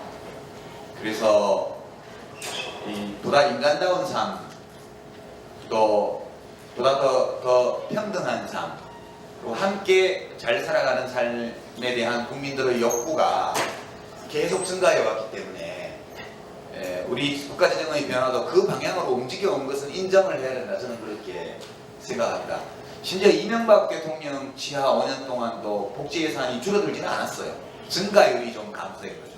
이렇게 올라가던 게 이렇게 올라간 정도지 이렇게 떨어지지 않았다고. 그리고 이제 박근혜 대통령 정부 들어와서 초기 상황은 역시 이명박 정부 때보다는 좀 더 빠른 속도로 복지 예산이 증가하고 있는 추세를 지금 보이고 있는 게 사실입니다. 이 추세는 앞으로도 계속될 걸로 보이고요. 만약 향후 5년간 박근혜 정부에서 이루어질 어떤 정책들이 충분히 만족스럽지 않다면, 속도가 너무 느리다는 판단이 든다면 그 다음 정부나 그 다음 국회에서 이게 더 반영되는 쪽으로 가리라고 봅니다. 다만 저는 이제 스웨덴이나 노르웨이나 핀란드나 독일이나 이런 서유럽, 북유럽 국가의 복지 시스템과 비교해서 우리가 아직 부족하다는 점을 지적하는 것은 매우 이제 좋은 일이라고 저는 생각을 하는데요. 그거에 대해서 열등감을 가질 필요는 없다고 생각해요. 거기는 지상천국이고 여기는 생지옥처럼 그렇게 볼 건 아니라는 말씀이에요. 우리는 한국 사회는 대단히 빠른 속도로 모든 점에서 이 유럽 선진국들을 따라가고 있는 중이거든요. 지금 우리가 경제성장, 국민소득 이런 것도 매우 빠른 속도로 쫓아왔고요. 그 다음에 건강보험, 노후연금 뭐 이런 등등의 사회보험이나 복지제도도 굉장히 빠른 속도로 지금 따라가고 있는 중입니다. 그래서 우리가 출발이 늦었기 때문에 지금 매우 미흡한 것은 사실이지만, 그런 문화의 차이나 어떤 역사적 환경 차이를 무시해버리고, 저기 서유럽이나 북유럽은 정말 사람 살기 좋은 사람 세상이고, 여기는 신자유주의가 판치는 생지옥이다. 이거 저는 별로 옳은 진단은 아니라고 생각해요. 그리고 아마 우리가 이런 민주주의적인 정권교체, 역정권교체 이런 걸 겪고, 정권교체와 국가를 운영하는 정치 세력의 교체가 나의 삶에 어떤 변화를 몰고 오는가에 대한 경험적인 학습을 더 많이 하고 나면 이제 우리도 지금보다 훨씬 좋은 사회로 갈 수 있다. 저는 그렇게 믿고 있습니다. 이제 우리가 비판적인 시각에서 정부나 국가의 역할을 살펴보고 우리가 개선해야 될 점을 더 찾으려는 노력은 매우 좋은데, 저는 약간의 안타까움을 평소에 가지고 있는 게, 그전에 정치할 때는 이런 말씀 못 드렸는데요. 왜 대한민국을 생주옥처럼 이야기하냐. 대한민국 상당히 괜찮은 나라거든요. 저는 그렇게 생각해요. 그리고 아직 문제가 많긴 하지만 매우 빠른 속도로 문제들을 개선해가고 있는 중이기 때문에 몇 가지 결정적인 하자들, 노동시장의 이 비정규직 문제라든가 어떤 청년 취업의 이 기회가 부족한 거나 이런 몇 가지 문제만 잘 해결을 하면 한국 할아버지가 이 땅에 터잡은 이래 이렇게 자유롭게 풍요롭게 이렇게 자기 원하는 대로 살 수 있던 시대가 언제 있었죠? 이렇게 평화로운 시대가 언제 있었습니까? 그러니까 우리가 더 좋은 것은 원하더라도 내가 가지고 있는 귀한 것의 가치는 그것대로 알고 인정하고 누리면서 가면 더 좋지 않을까, 그런 기우를 좀 말씀을 드리면서 대한민국 괜찮다, 그렇게 저는 말씀드립니다. 오늘 제가 여러분께 무슨 특별하게 여러분들이 모르고 있던 새로운 지식이나 이런 것을 정보를 이렇게 여러분께 드릴 계획은 없습니다. 그리고 인생을 이렇게 살아야 한다라는 어떤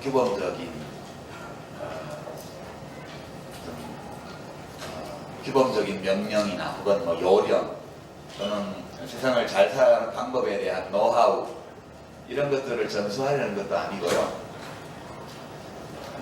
어떻게 살 것인가라는 포괄적인 주제를 가지고 그냥 산다는 문제에 대한 제 생각을 여러분들께 말씀드리고요. 여러분들이 이걸 그냥 받아들일 필요는 없죠. 저 사람은 삶에 대해서 저렇게 생각하는구나. 그렇게 보면서 여러분 자신이 자기의 삶에 대해서, 나의 삶에 대해서, 또는 타인에 대해서, 또는 내가 살고 있는 이 세상에 대해서 평소 가지고 있는 생각이 어떠한지, 내 생각이 괜찮은 생각인지, 저 사람이 와서 말하는 거하고 이렇게 비교해 볼 때 이런 걸 한 번 더 생각해 볼 수 있지 않나? 이런 느낌이요.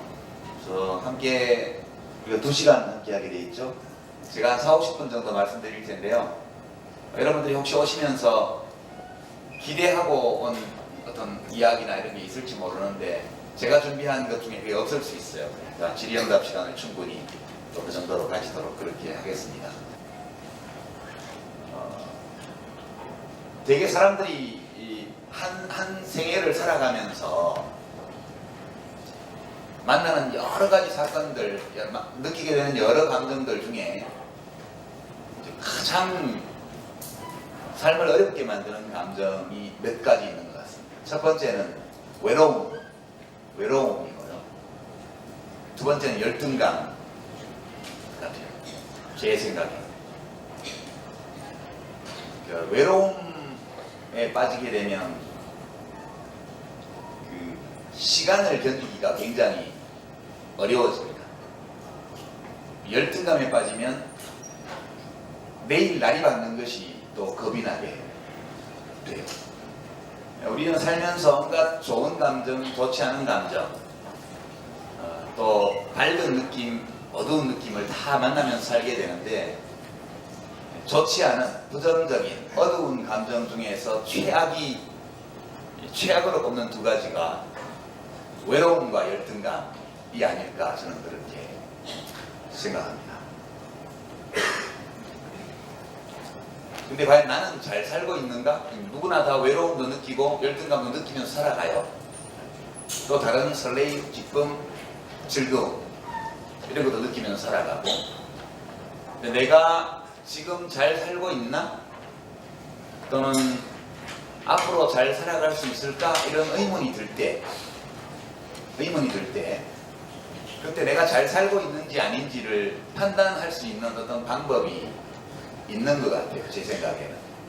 저는 제가 이제 2월 달에 정치를 그만두겠습니다 하고 좀 다르게 살고 싶습니다 이렇게 말씀을 드렸는데, 제가 그렇게 결심을 한 데에는 지금 말씀드리려고 하는 방법으로 확인을 해봤어요. 내가 지금 잘 살고 있나? 이렇게 계속 살아도 좋은가? 이런 거예요. 결론이 잘 살고 있지 못하다. 그리고 이렇게 계속 살면 안 될 것 같다.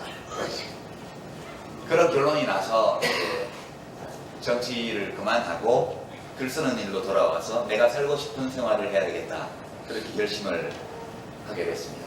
제가 이제 그런 결심을 할 때 어떤 방법으로 내가 잘 살고 있는지를 확인했는가 하면 이런 방식으로 했어요. 제가 사진을 오늘 여러 가지 준비해 봤는데요. 먼저 제 사진을 막 보여드릴게요.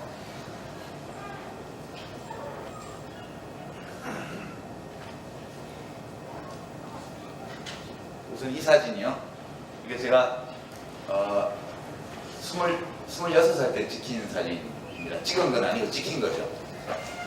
무슨 좋지 않은 일이 있어서 잡혀갔는데 재판을 받으러 법원 마당에 들었을 때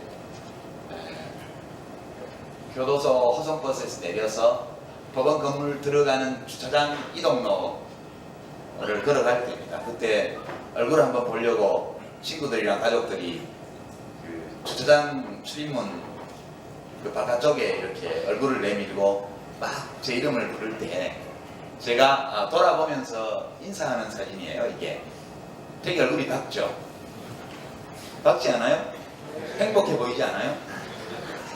네, 몸은 묶여 있는데 지금 포승줄로 묶여 있고 손에는 수갑을 차고 있는데, 제가 이 사진을 보면 저때 제 마음은 참 행복했다, 기뻤다 그런 느낌이 들어요. 얼굴에 이게 써져 있잖아요. 근데 제가 이제 정치를 10년 하는 동안 내 얼굴은 어땠을까? 그런 의문을 가져봤습니다. 그래서 이제 10년 동안 제가 좀 시끄럽게 정치를 했기 때문에 뭐 제가 하는 일마다 좀 많이 시끄러웠어요. 그래서 10년 정치하는 동안 미디어에서 보도한 저의 얼굴을 확인을 요즘 해봤습니다. 요즘 인터넷이 있어서 2003년 4월달에 제가 국회의원이 되었는데요. 딱 10년 전. 2003년 4월부터 2012년 12월까지를 검색해봤습니다. 그랬더니 특징적인 사진들이 이런 거거든요. 이거 반대쪽. 에서 촬영된 사진인데 작가가 기차를 타고 가면서 우연히 기차 옆을 지나가고 있는 말을 탄 남매로 보이는 아이들을 찍은 사진입니다. 여기서 이제 뒤에 탄 여자아이의 얼굴을 보십시오. 앞에 오빠로 보이는 아이는 다르죠, 얼굴이? 두 사람의 얼굴이 많이 다르죠? 앞에 오빠는 저 눈길에 경계심이 느껴져요. 두려움, 경계심, 불안감이 느껴집니다. 뒤에 탄 여자아이는 그냥 행복해요. 저 뒤에 여자아이의 얼굴이 순수하게 놀이에 빠져들었을 때, 순수하게 놀이에서 느끼는 아주 즐거운 감정, 그것이 얼굴에 그냥 나타나 있는 거라고 저는 판단했습니다. 앞에 오빠의 얼굴은 왜 저럴까? 오빠는 말을 몰고 있잖아요. 뒤에 여동생이 타고 있잖아요. 책임감이 있단 말이에요. 사고가 나면 안 돼요. 옆에 기차가 지나가고 말이 놀랄 수도 있기 때문에. 많은 것을 알고 있어요, 이 오빠는. 말을 탄다는 것에 대해서. 그래서 눈 속에 두려움, 불안감, 이런 것들이 보입니다. 저 두 사람의 마음의 상태가 그대로 얼굴에 나타나는 거예요. 진짜 좋은 얼굴은 뒤에 탄 여자아이의 얼굴이에요. 여러분들, 내가 진짜 좋아하는 놀이에 흠뻑 빠졌을 때 누구나 저런 표정을 짓게 돼 있죠. 여기 조기축구 하는 친구들끼리 축구 시합하다가 멋진 골을 넣으면 되게 저런 표정이 나옵니다. 저는 남자라서 여학생들이 어떤 놀이를 하는지는 잘 모르겠는데요. 어떤 놀이를 하다가 그 놀이가 재미있고 잘 돼 나갈 때 그때 저절로 저런 표정이 나오게 됩니다. 놀이의 즐거움을 보여주는 표정이고요. 이거는 좀 잘 안 보이네. 불을 좀 더 끄면 잘 보일 것 같습니다. 상상하실 수 있을 거예요. 이게 연인을 바라보는 진짜 사랑의 느낌을 표현하는 얼굴이거든요, 이게. 네, 제가 이 느낌을 보여주는 사진을 찾으려고 한다 하는 그런 유명한 영화 배우들이 나오는 러브스토리 사진들을 다 들춰봤는데요. 이렇게 생생하게 그 느낌이 나는 사진이 없었습니다. 그래서 사랑의 느낌은 아무리 연기를 해도 진짜 사랑하는 사람들이 서로를 바라볼 때의 표정은 안 나오는가 보다. 이건 보통 사람 남녀의 사진인데 상상만 하십시오. 이 남자분의 친구가 사진작가인데 친구의 웨딩 사진을 찍어주고 나서 좋은 사진 몇 개를 블로그에 올라온 걸 제가 가지고 있고요. 이 사진은 조금 더 잘 보일 겁니다. 예. 어떤 사진인지 짐작되시나요? 어떤 장면인지? 저 뒷모습이 보이는 군인은, 남자는 베트남 전쟁에서 총을 맞고 포로가 되었다가 6년간 행방불명 상태로 있었던 공군 장교입니다. 미국 행정부가 엄청난 노력을 해서 소재를 확인하고 살아있다는 것을 확인하고 그리고 협상을 거쳐서 귀국했습니다. 군영공항에 마중 나온 가족들의 표정이었죠, 앞에가. 네, 그 사람의 얼굴을 통해서 나타날 수 있는 가장 격렬한 감정 표현이에요. 저게 기쁨, 가족 또는 사랑하는 사람을 찾았을 때의 기쁜 감정, 그런 것을 알려주고요. 이 사진은 어떤 기업의 헌혈 사진입니다. 앞으로 한 달쯤 지나면요, 미디어에 저런 사진이 또 나올 겁니다. 행하러 나오는 거기 때문에요. 여기 지금 그냥 해변 복장을 하고 헌혈증을 들고 찍은 이 젊은 직원들은 그냥 연출을 하고 있는 거고요. 가운데에 누워있는 나이가 좀 드신 분은 이 회사 사장님이시거나 전무님이거나 뭐 그런 것 같아요. 근데 얼굴 표정을 한번 보십시오. 팔에 붉은 바늘이 들어가서 주먹을 쳤다 폈다 하는 동안 피가 500cc가 빠져나가는데 누구인지도 모를 어떤 사람에게 줄 피를 자기 몸에서 뽑아내면서 저렇게 웃고 있죠. 저는 저 얼굴은 연출한 얼굴이 아니라고 봤습니다. 네. 저 기쁨은 뭐죠? 저 즐거움, 저 느낌. 그것은 나와 전혀 상관없는 어떤 다른 사람의 복지에 대해서 진지한 관심을 가지고 그런 타인의 복지를 위해서 내가 가진 소중한 어떤 것을 자발적으로 내놓을 때 느끼는 기쁨이 되겠습니다. 자원봉사를 해보시거나 이런 분들은 아실 거예요. 네.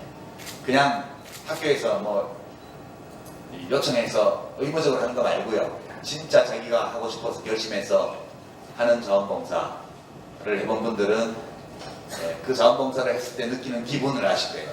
저는 이것을 연대의 기쁨이라고 말합니다. 지금 우리가 넉 장의 사진을 봤는데요. 첫 번째 본 것은 놀이의 즐거움을 보여주는 표정이고요. 두 번째와 세 번째는 사랑의 기쁨이에요. 사랑의 기쁨. 그 사랑의 대상이 첫 번째는, 두 번째 것은 연인이었고 세 번째 것은 가족이었어요. 이 네 번째 본 사진은 연대의 기쁨을 말해주는 겁니다. 되게 우리가 살면서 기쁨을 느끼는 건 이런 거예요. 근데 하나가 빠졌죠. 여러분들에게 제일 중요한 거. 물론 이 세 가지도 아주 중요하지만 20대 초반인 여러분들에게 가장 중요한 게 하나 남았어요. 그걸 한번 보겠습니다.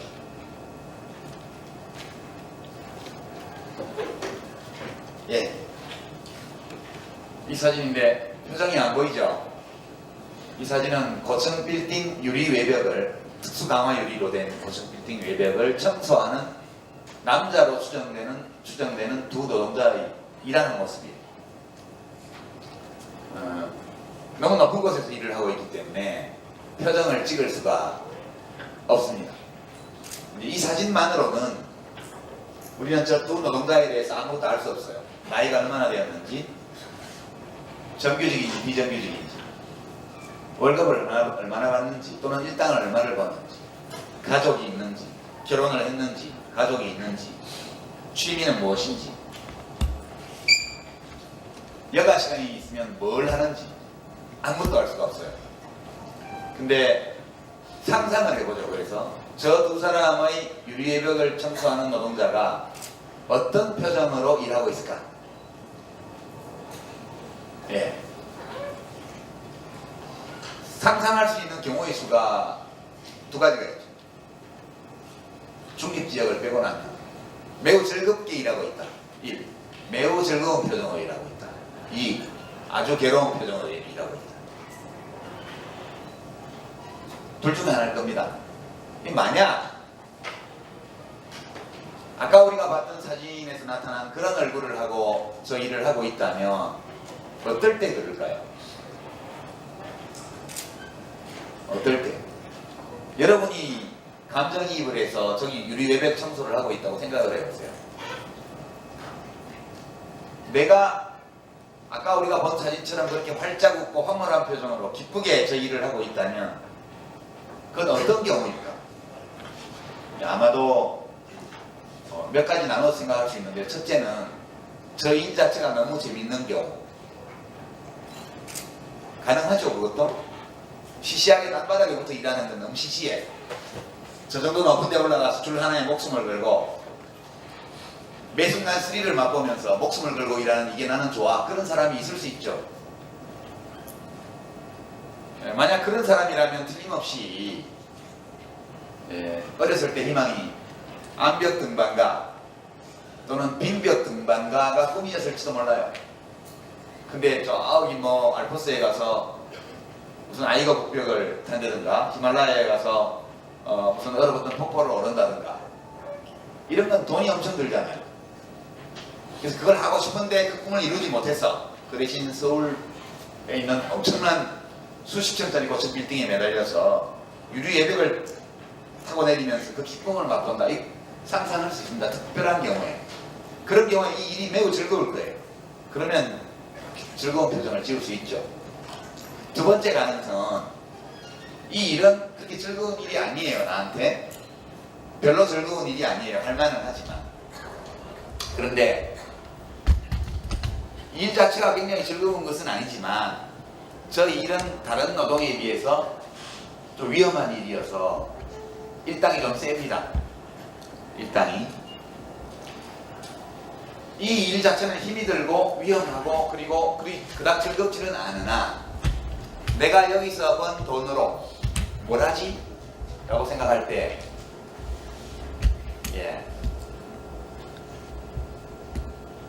이런 딸이 있다든가 이 돈으로 우리 딸한테 이걸 해주면 우리 딸이 이런 표정을 지을 거야 라고 생각한다든가 또는 이런 연인이 있다든가 또는 이런 가족, 이렇게 사랑하는 가족이 있다든가 또는 여가 시간에 여기서 번 돈의 일부를 들어서 뭔가 내가 다른 사람을 위해서 뭔가를 해주는 거에 즐거움을 느끼거나 이런 이유들 때문에 이 일 자체가 즐겁지는 않지만 그래도 할만한 거야. 그렇게 생각하면 이 일을 웃으면서 할 수 있을 것 같아요. 근데 그렇지 못한 경우라면 이 사람은 어떤 사람일까 하면 첫째, 이 일이 나한테 즐거운 일은 아니다. 둘째, 사랑하는 사람도 없다. 즐기는 놀이도 별로 모르겠다. 그리고 남을 위해서 이걸 쓰는 기쁨도 나는 모른다. 그냥 다른 일을 하면 좋겠지만 할 수가 없어서 이거밖에 없어서 그냥 한다. 이렇게 되면 이 일이 매우 괴로울 거라고 생각해요. 제가 의도적으로 사진을 이렇게 보여드렸는데요. 되게 우리 삶은 뭘로 채워지냐 하면 일, 첫 번째가 일. 우리는 깨어있는 시간의 절반 이상을 일에 써요. 여러분들 대학을 졸업하고 사회에 나가시게 되면 사업을 하든 창업을 하든 직장 생활을 하든 간에 눈 떠 있는 시간의 4분의 2 정도를 일과 관련돼서 보내게 돼 있어요. 만약 일 그 자체가 나에게 즐거운 일인 경우라면 그것은 그 사람이 눈을 떠 있는 시간의 반 이상이 행복하다는 뜻이에요. 만약 그 일이 나에게 매우 괴로운 것이라면 그럼 눈 떠 있는 시간의 절반 이상이 이미 괴로운 거예요. 이 이야기는 이제 20대 초반 중반에 있는 여러분에게는 평생 동안 즐겁게 할 수 있는 일을 찾는 것이 의미 있고 행복한 삶을 찾아나가는데 기본이 된다 그런 뜻입니다. 그것만으로 다는 아니죠. 누군가를 사랑하고 사랑을 받아야 돼요. 우리 삶의 두 번째 영역은 사랑이에요. 누군가를 사랑하고 누구에게가 사랑받는 것. 세 번째는 노는 거예요. 노는 것. 뭐 요즘 잘 놀아야 일도 잘한다 이렇게 얘기하는데 그러면 일 안 하면 놀지 말아야 돼요? 물론 잘 놀면 일도 잘할 수 있겠지만 노는 것 그 자체가 너무너무 좋은 거예요. 이거는 이제 2002년도 사진. 이게 이제 제가 국회 등원할 때 사진입니다. 국회의원 선서하던 날 이렇게 라운드 티셔츠에 캐주얼 자켓을 걸치고 밑에 베이지색 면바지를 입고 캐주얼화를 신고 국회에 갔는데 선서를 못하고 쫓겨났습니다. 저기가 이제 야 여기가 탁구장 왔냐 뭐 이런 야유를 하는 분들이시고요. 이제 오경훈 의원이라고 그 당시 저하고 같이 대표 선서를 하게 돼 있었는데 같이 못하고 쫓겨났습니다. 제가 이제 단상에 올라가는 모습이고요. 별로 그렇게 기분 좋은 얼굴로 안 보이죠. 괜히 저걸 했나봐요. 이것은 제가 보건복지위원회 위원으로서 대정부 질의를 할 때 얼굴이고요. 이것은 그 당시 지금은 없어져 버린 열린우리당이라는 노무현 대통령 탄핵 후폭풍 속에서 152석을 얻어서 단독 과반수를 만들었던 그 당시 집권당 당 대표 선거에 출마했던 2005년도에 찍힌 사진입니다. 되게 사납죠. 이게 이제 노무현 대통령 연결식 때 찍힌 사진, 그 화면을 캡처한 겁니다. 그러면 통합진보당 작년에 비례대표 후보 경선 부정 사건이 일어나고 나서 공동대표단 회의를 할 때 할 말도 없고 너무 민망해서 눈치껏 갖고 있는 때의 장면. 되게 이런 사진들이 대부분이더라고요. 물론 그 중에는 활짝 웃거나 이런 게 없는 것은 아니지만 제가 제 얼굴을 미디어에 비친 제 자신의 얼굴을 쭉 찾아보니까 되게 그 얼굴에서 나타난 어떤 감정이 분노, 답답함, 짜증, 슬픔 이런 거더라고요. 이런 얼굴로 살아가도 되나? 그런 생각이 들었습니다. 여러분들 거울 보시죠? 내가 잘 살고 있는가를 보려면 거울을 보는 것만으로는 부족해요. 거울은 아침에 우리가 보통 세수하러 들어갈 때 욕실에서 거울을 보고 또는 뭐 저녁에 씻을 때 욕실에서 보고 여학생의 경우에는 늘 꼼꼼하게 외모를 관리해야 되기 때문에 수시로 거울을 보면서 립글로스를 바르거나 눈화장을 고치거나 파운데이션을 바르거나 수시로 거울을 보기도 하죠. 그런 얼굴 말고요. 그냥 평소의 내 얼굴. 그거는 거울에 안 비치고 스스로 생각해보면 눈앞에 그려볼 수 있어요. 내가 어떤 얼굴로 오늘 하루를 살았나. 또는 어떤 얼굴로 최근 열흘을 살았나. 이런 것들을 여러분들이 눈 속에서 그려볼 수가 있을 거예요. 스스로. 근데 얼굴이라는 거는 되게 중요합니다. 옛날에 성평등 의식이 부족할 때 생긴 속담이에요. 남자는 40이 되면 자기 얼굴에 책임을 져야 된다. 그런 말이 있었어요. 그것은 이제 성평등 의식이 부족할 때 얘기고, 현대식으로 젖자리 고치면 사람은 40이 넘으면 자기 얼굴에 책임을 져야 된다. 이렇게 바꿀 수 있겠죠? 근데 왜 40인지는 모르겠어요. 제가 보기에는 20살만 되어도 자기 얼굴에 책임을 져야 된다. 그렇게 생각합니다. 이 말이 가지는 의미를 한번 생각해 보면, 얼굴은 마음의 표현이거든요. 이제 여러분들이 아마 알고 계신 제일 좋은 기업은, 제일 가고 싶은 기업? 청년들이 삼성그룹 회사던데요. 여론조사를 보니까. 삼성그룹의 창업자가 지금 이건희 회장의 부친인 이병철 회장이 창업자입니다. 이병철 회장이 이 삼성그룹을 만들어 나가던 초기에는 기업이 지금처럼 크지 않았어요. 그러니까 제일제당, 제일모직 이런 작은 소비재 설탕이나 옷감 이런 걸 만드는 소비재를 만드는 기업 몇 개가 고작이었죠. 그 당시에는. 그리고 70년대 중반에 전자산업으로 진출하면서 오늘날의 삼성그룹의 모태가 만들어집니다. 물론 제일제당이나 이런 데 설탕 이런 걸로 엄청난 독점 이윤을 누린 그 돈을 가지고 전자산업으로 진출을 했죠. 그때 아직 삼성그룹이 작은 기업이던 시절 이병철 회장이 신입사원 면접시험을 볼 때 옆에 누구를 앉혀놓고 면접시험을 봤다는 얘기 유명합니다. 어떤 사람을 앉혀놨냐? 관상 보는 사람을 앉혀놓고 신입사원을 뽑았다는 거예요. 그래서 이제 한간에는 도대체 왜 관상 보는 사람을 거기다가 앉혀놓고 사람을 뽑았을까? 뭐 때문에 하필이면 관상 보는 사람이냐? 소문으로는 특히 이제 이병철 회장이나 삼성그룹에 대해서 비판적인 의식을 가진 분들은 워낙 불법적인 일을 많이 하면서 기업 경영을 했기 때문에 배신하지 않을 사람을 고르려고 그랬다. 그런 해석이 널리 퍼져 있죠. 근데 저는 꼭 그런 것은 아니라고 생각해요. 제가 지금처럼 삼성그룹이 뭐 1년에 막 숫자를 엄청 뽑으면 회장님이 직접 면접을 볼 수 없겠죠.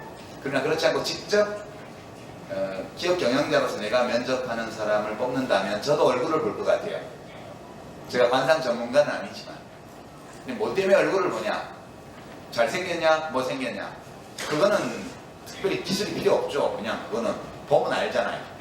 자기 취향에 따라서 어떤 얼굴형을 마음에 들어하고 안 들어가고 그러니까. 근데 실제로 얼굴을 통해서 뭘 보냐면 그 사람의 마음을 보려는 거예요. 마음. 사람의 마음은 얼굴 표정으로 나타나요. 여러분들이 만약 기업을 운영하는 사람이라면 어떤 사람을 뽑겠어요? 마음이 바람 부는 바다처럼, 여기 해양대학교도 바람 많이 부는 날은 바다가 되게 사납잖아요. 그런 사람을 뽑겠어요? 아니면 오늘처럼 이렇게 날씨 좋은 날 앞바다처럼 마음이 고요한 사람을 좋아하겠습니까? 당연히 누구나 마음이 평온한 사람을 뽑고 싶어 하죠. 이 관상이라는 것은 얼굴을 보는 게 아니에요. 관상을 본다는 것은 뭘 보기 위한 거냐? 심상을 보기 위한 거예요. 심상을. 사람의 마음이 왜 얼굴로 나타날까? 감출 수 있지 않나? 못 감춰요. 우리가 사람을 엘리베이터 안에서 누구랑 이렇게 어색하게 마주쳤을 때 여러분 어떻게 합니까? 그냥 눈이 딱 마주치면 이렇게 하지 않나요? 약간 웃는 표정? 내가 당신에게 적대감을 갖고 있지 않다는 표시로. 그죠? 일부러 표정을 지어 보일 수 있어요. 또 연기자들은 울고 웃고 놀라고 이런 표정들을 마음대로 만들어내죠. 진짜 연기 잘하는 사람은 울 때 어떻게 우냐? 정말 슬픈 생각을 한대잖아요. 아버지 돌아가셨을 때, 어머니 돌아가셨을 때 이럴 때를 생각한대잖아요.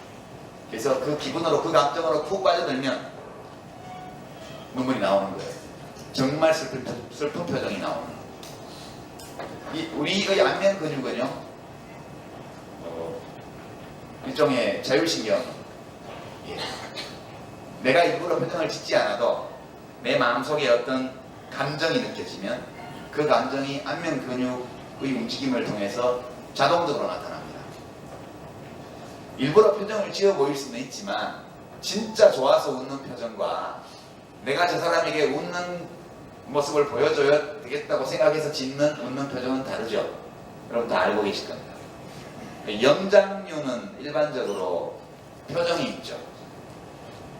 개나 고양이, 물론 화가 나면 이렇게 콧등을 찡그리고 이빨을 드러내 보이고 이런 건 있지만 안면 근육이 움직여서 표정을 만들어내지는 않죠.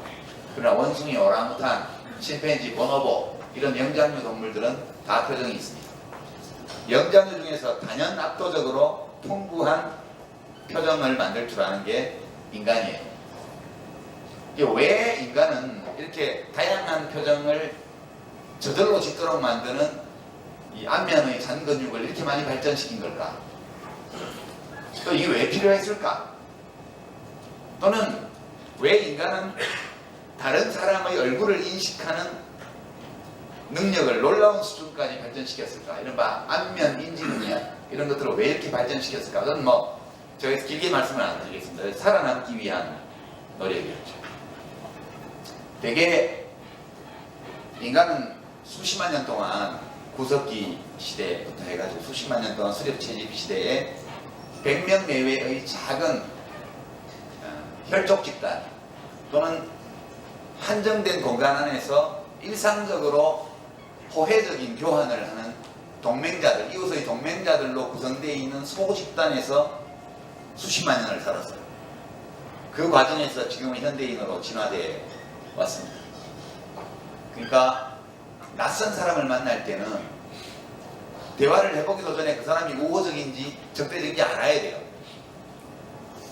그래서 PR을 구분하지 못하면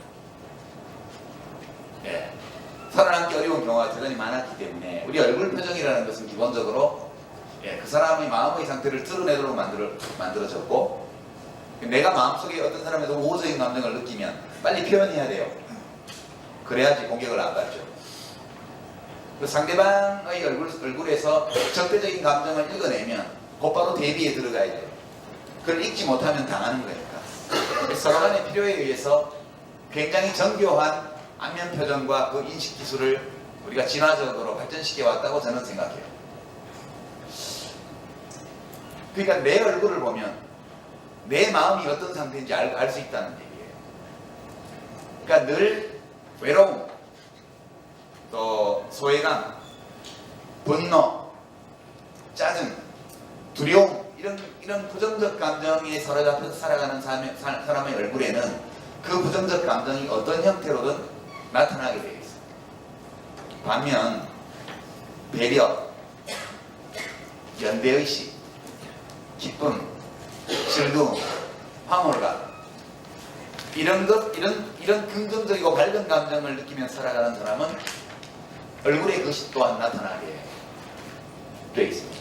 내가 잘 살고 있는지를 또는 이대로 계속 살아가도 좋을지를 판단할 때 어떤 논리로 판단할 수도 있고 어떤 경험을 가지고 판단할 수도 있겠으나 종합적으로 내 자신이 나의 삶을 가장 잘 판단할 수 있는 길은 내 얼굴을 보는 거예요. 그래서 이제 인간이 살면서 그런 아주 긍정적인 감정, 행복한 감정에 사로잡혔을 때 어떤 얼굴을 하게 되는가를 함께 좀 볼게요.